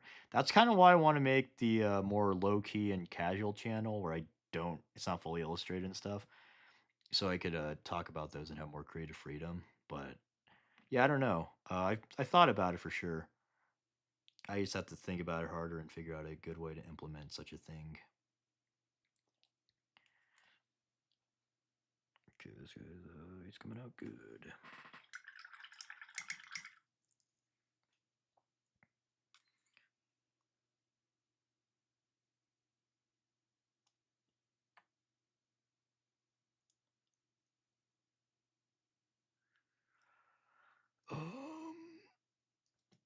Oh yeah, my newest video is the intro video. It's all the factions.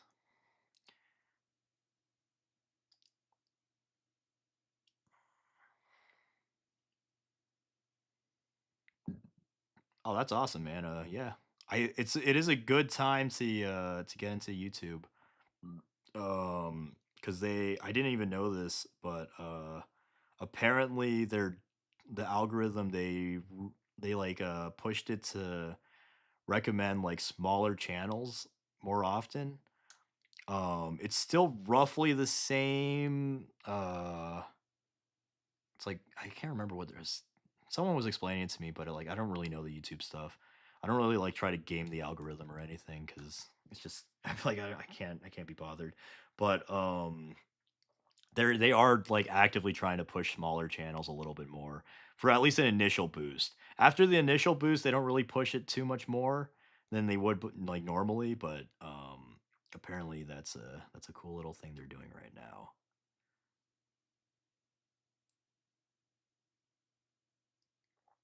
But yeah, my biggest advice on that would honestly just be like putting stuff out there because for the longest time I like deliberated and I was like, yeah, I don't know what I should do for a channel. I don't think I'll ever do well, this and that, and I would just never post it because I was like, it's not good enough. And then one day I was just like, you know what, fuck it, I'm just gonna post this stupid video because it's like, what's there to lose? No one's gonna watch it.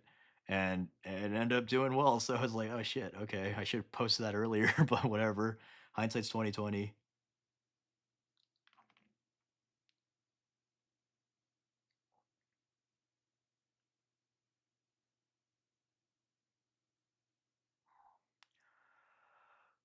What got you into 40K? It was Cosmonaut Variety Hours video because during the pandemic I was so bored. I was like, I need something to do. And then I just happened to watch that video and I was like, shit, that sounds perfect, honestly. That's everything I would want in a hobby. And it was. Warhammer's the only franchise I've been consistently interested in because before this it would be like I would be interested in something for like a few months and then I would switch over and then it would kind of just be a cycle like just like I don't know if this is accurate but like for example I'd be interested in Star Wars then a few months go by and then I'm like oh you know what I like Transformers and then I would a few months go by and I'm like oh Jurassic Park or whatever the fuck but now it's like I'm always consistently interested in 40K. It's just sometimes I'll also be interested in other things. And so that cycle's still there. It's just that 40K is also just always interesting to me. Um but that's cool that he told you at the gym. That's funny. That was yeah, the Cosmonaut video is good. Watching it now is kind of funny because I know he got some things wrong, but also he was just getting into it, so I don't blame him. It was a great video to get a bunch of people into it. Um Uh, you ever get into Trench Crusade? Honestly, Trench Crusade doesn't appeal to me in the slightest, unfortunately. And I'm not saying it's bad or nothing, but it's just like I do like more cartoony things. I like more whimsy. Um, a lot of it just sounds edgy, like overly edgy. I don't mind some edge. I think edge is funny and cool, but like it's so damn edgy. And there's a charm to that, but it's I don't know. 40K is the perfect amount of like grimness and fun for me, I think. Trench Crusade is honestly just like, oh, what a shitty fucking world that is. Like, I can't get invested.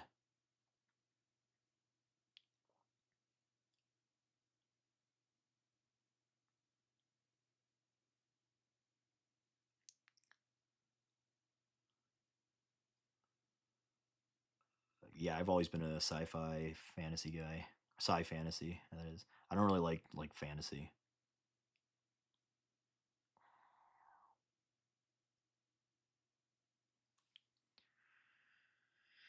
I feel like I could just call the skin done right now, but there's something missing. There's some pizzazz that's missing. I need to find it. That's my problem though. I could glaze all day and it's like gonna look maybe 1% better, but it's like why would I do that? But I'm like I'm crazy. I'm a crazy person. I need it to be that 1% better. All this work and this guy's gonna die turn one when he gets shot by a stupid intercessor. Yep.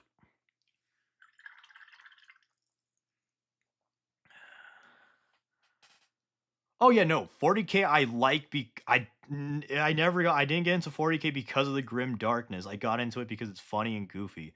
Um for actually so I funny story, I actually knew about 40K a long while before I even got into it. I knew it probably about it 5 to 10 years before I got into it. And I was so turned off by the way people were describing it because they were like, "Yeah, yeah, 40K is awesome. It's so grim dark. Everyone's evil, everyone's mean, and it's hopeless." And I'm like, "That does not sound appealing to me at all." And so I was like, "Okay." And then I saw the Cosmonaut Variety Hour video, and he was like talking about how it's like yeah, it's grim, but there's also a sense of silliness into it, and I was like, "Oh, okay, so it's like it's silly and also there's a big creative aspect, okay." And then I learned more and more about it, I'm like, "Oh, this I love this setting." Oh, I hate that people described it to me the way they did because that wasn't appealing to me. They misrepresented 40K essentially, which, like, I don't blame them. They liked 40K because of the grim darkness, and that's fine, but, it's like, what's it called? That's not what I find appealing in settings usually. It's honestly kind of a 40K is kind of an anomaly in my interest because I tend to not like settings and things that are grim. I like things that are more hopeful, happy, whimsical and stuff, but 40K just really gets it for me.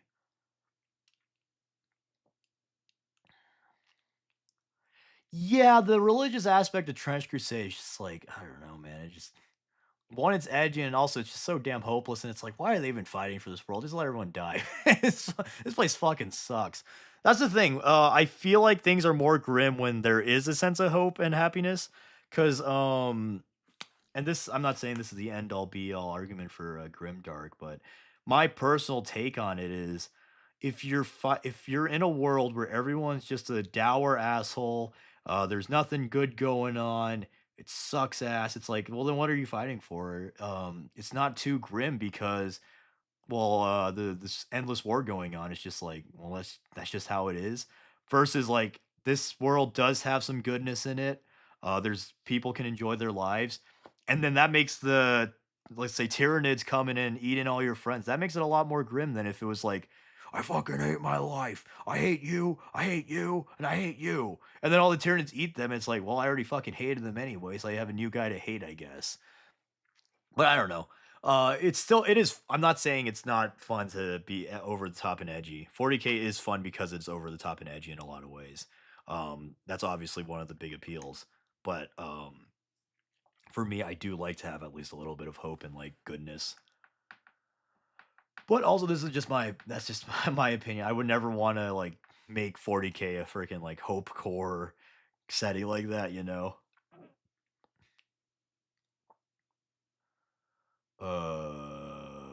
What do you mean? I really honestly I kind of hate crossovers unless they're just like one funny one-off silly things.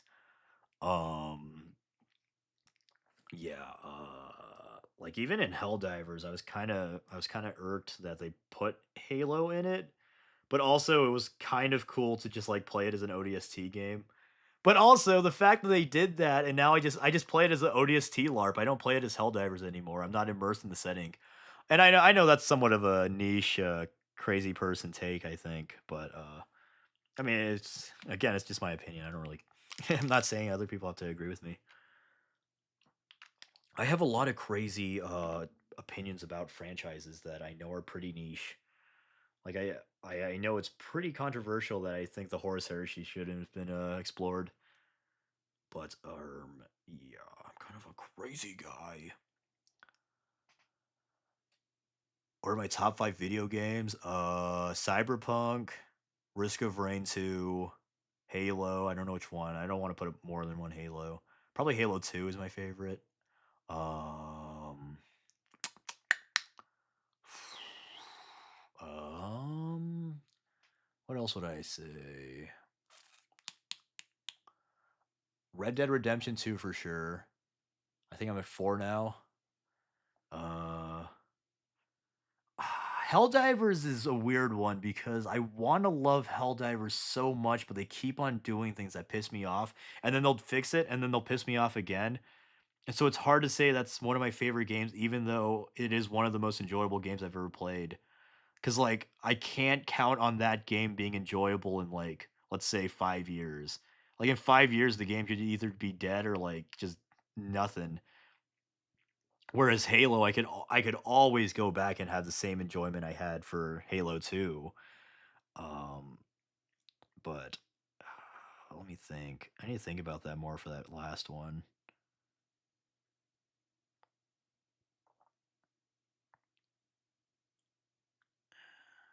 You know, maybe I'll put a Pokemon game. Pokemon is always it was like a honestly a pretty core part of my childhood, so I feel like it would be crazy not to. If in that case, I would put Pokemon Soul Silver. That's my favorite Pokemon.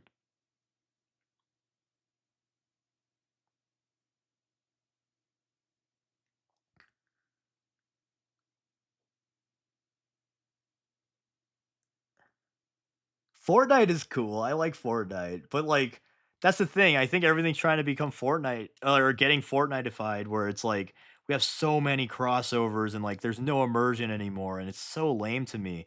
Um, Fortnite's fine because Fortnite's a silly game and like it's baked in the game's lore. And it's like you don't play Fortnite for the fucking story. But like Helldivers to me for a while, it was like very immersive and it was fun in that way because like I could like feel like I'm a Helldiver. It's hard for me to feel like a Helldiver now when I have an ODST with me. And I know a lot of people can just ignore that, and they went through some lengths to make it like fit in lore, but like it's like, no, this is an ODST. I don't know. I know it's a propaganda guy or whatever, but no, this is an ODST, and I'm fighting with an ODST, so now I feel like it's ODST, and I'm compelled to take just the ODST every single time because now I don't care about the Helldiver story anymore. You lose all interest, at least in me. That's why when people are like, "I want a Space Marine in Helldivers," I'm like, "Fuck no, that'd be stupid." Even a guardsman in Helldivers, like I now that they already the cat's out of the bag, if they put one, I would be happy. Like if they put a Kazurkin in Helldivers, I'd fucking eat that up. It would become a Kazurkin game. Right now, Helldivers isn't Helldivers to me anymore. It's an ODST LARP, and like it's enjoyable for that. But it's not the same enjoyment I got as Helldivers when it wasn't there. You know. Have a good night, zombie. I appreciate you joining. But yeah, if they put a Kazurkin skin in Helldivers, I would 100% I would like that. I would really enjoy it. I would play it every single day or every time I play Helldivers. I would instantly buy it. But it would lessen Helldivers as an experience to me because I don't really give a fuck about the Terminate conflict. I don't give a fuck about Super Earth. I don't give a fuck about the automatons. I feel like, okay, yeah, I'm Kazurkin kicking ass now, you know? And that's the reason I don't like crossovers. Cause like COD, I can't take COD seriously. If I was playing COD and fucking Nicki Minaj and Homelander shot me the fuck up, it's like, well, I don't feel like an army man. I feel like a stupid clown. Same with what was the game?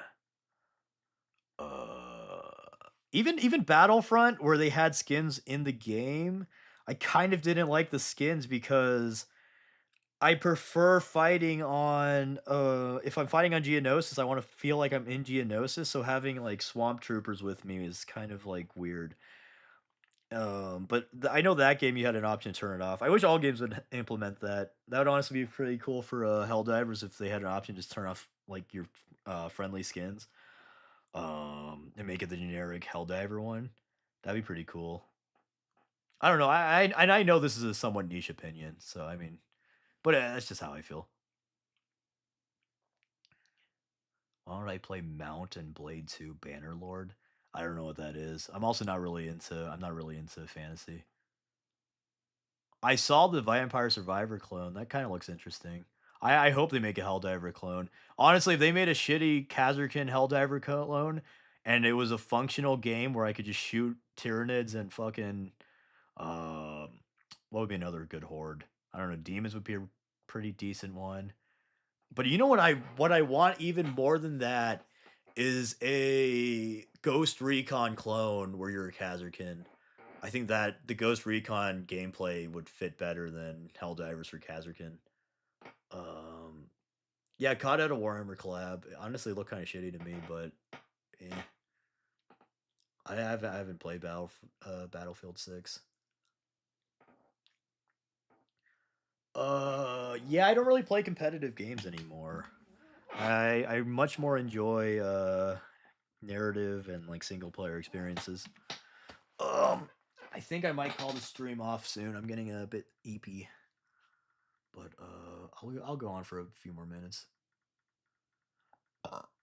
No, crossovers can work, especially if the game is all like known for crossovers. It's just there's a lot of games where I'm like, I want to be immersed in it, and I can't get immersed in it if it's like if there's a fucking I don't know if Batman was running at me. I'm like I can't get immersed in this if that's I don't know. That sounded incoherent actually. What I just said. It's Middle Ages. You're a soldier or a leader and fight or do other stuff. Okay. I'll look at that. Again, I'm more into sci-fi and like guns and stuff though, than I am like sword and shield and shit. But let me look that up.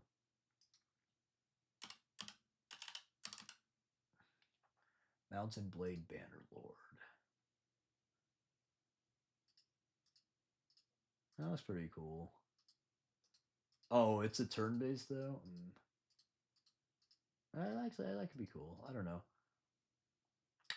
Yeah, I like more futuristic or modern settings. The new Titus mini is fucking awesome. Yeah, I talked about it earlier this stream. It's pretty peak. Pretty peak.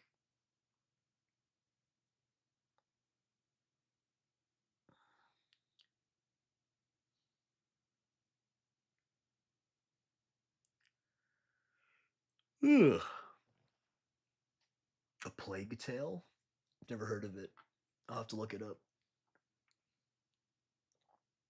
All right, I'm gonna base coat his pants. Then I'll probably call it a night.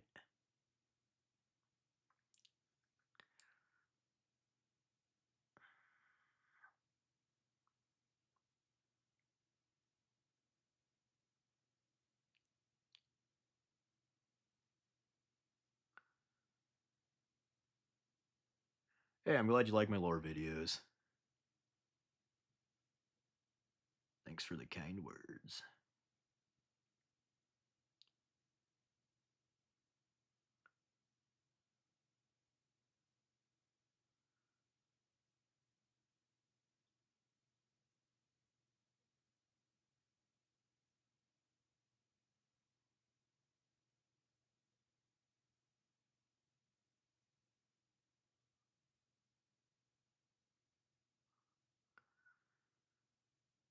Oh, I'm pretty far from finishing these fellas. I really only did the skin on 2 of them. I still have to do the clothes and guns and stuff. Probably take me a few more hours to finish this guy and the other one. I'm probably gonna do them in pairs. I don't really like batch painting for details like this. I'm fine batch painting for base coats, but like it gets so tedious if I'm doing it for every detail. Especially when the skin I'm kind of more freeform. It's harder to do batch painting for that.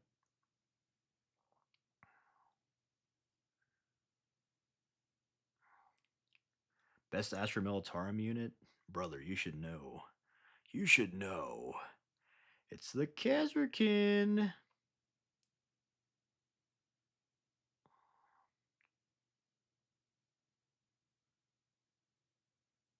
Oops, I realized my painting wasn't even on camera. I need to adjust this camera before the next stream.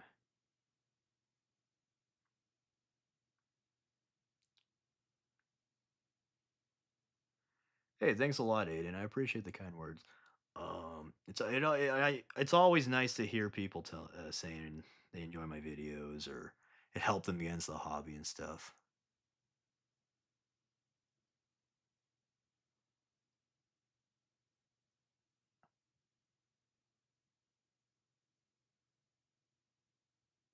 Titanfall with Imperial Knights? That wouldn't really work though. The way Knights work is different from Titanfall Knights.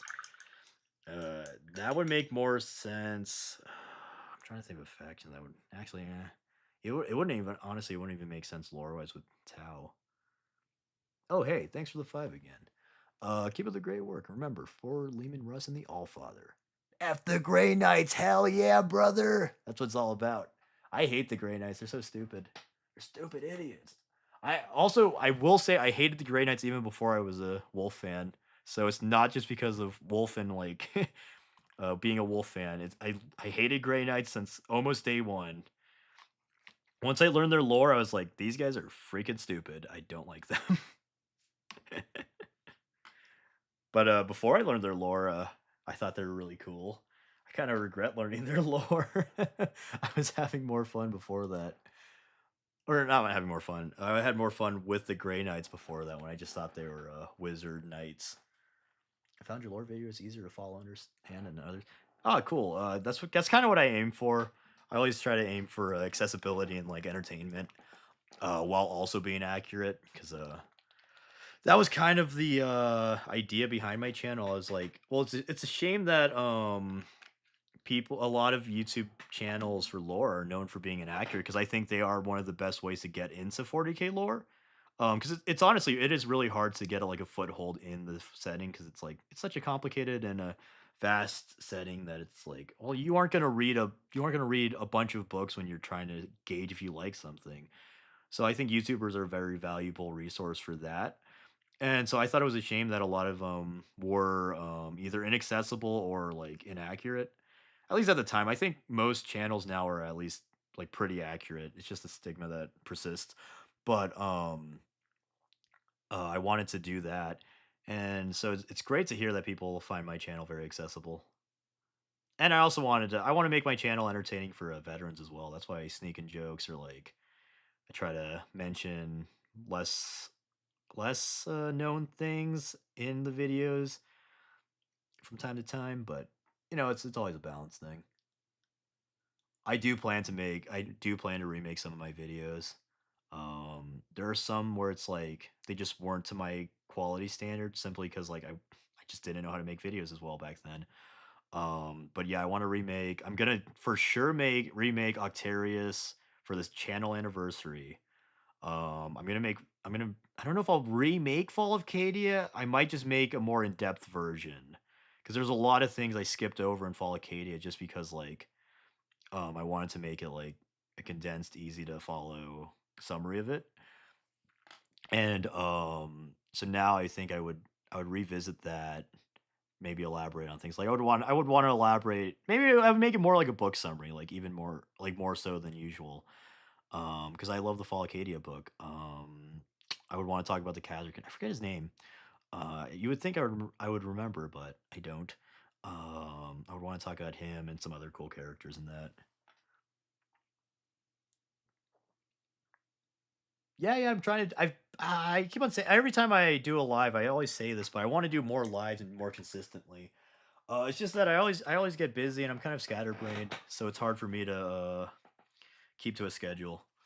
But I'm gonna try to force myself to do it. Now that I have this painting camera, I'll probably just stream most of the times when I paint, because like I'm painting anyways. Might as well talk to chat.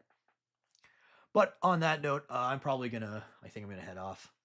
Thanks everyone for watching. I hope you guys had fun. If you guys had any like critiques or issues with the stream, this was a test stream, so uh please comment that. Not in the like chat comment. Comment it on like the actual comments if you can. Just so I can read it later and try to fix that. But other than that, everyone have a good night. And watch my new video. It's an awesome video. I feel bad for all these people who are saying hi now, but yeah, I'm gonna get off. All right, well, everyone have a good night. I'm going to try to um what's it called stream next week. Probably the same day, probably not as late. I might even stream on a different day because I usually try to join my friend Mishmash's streams on Fridays. But we'll see.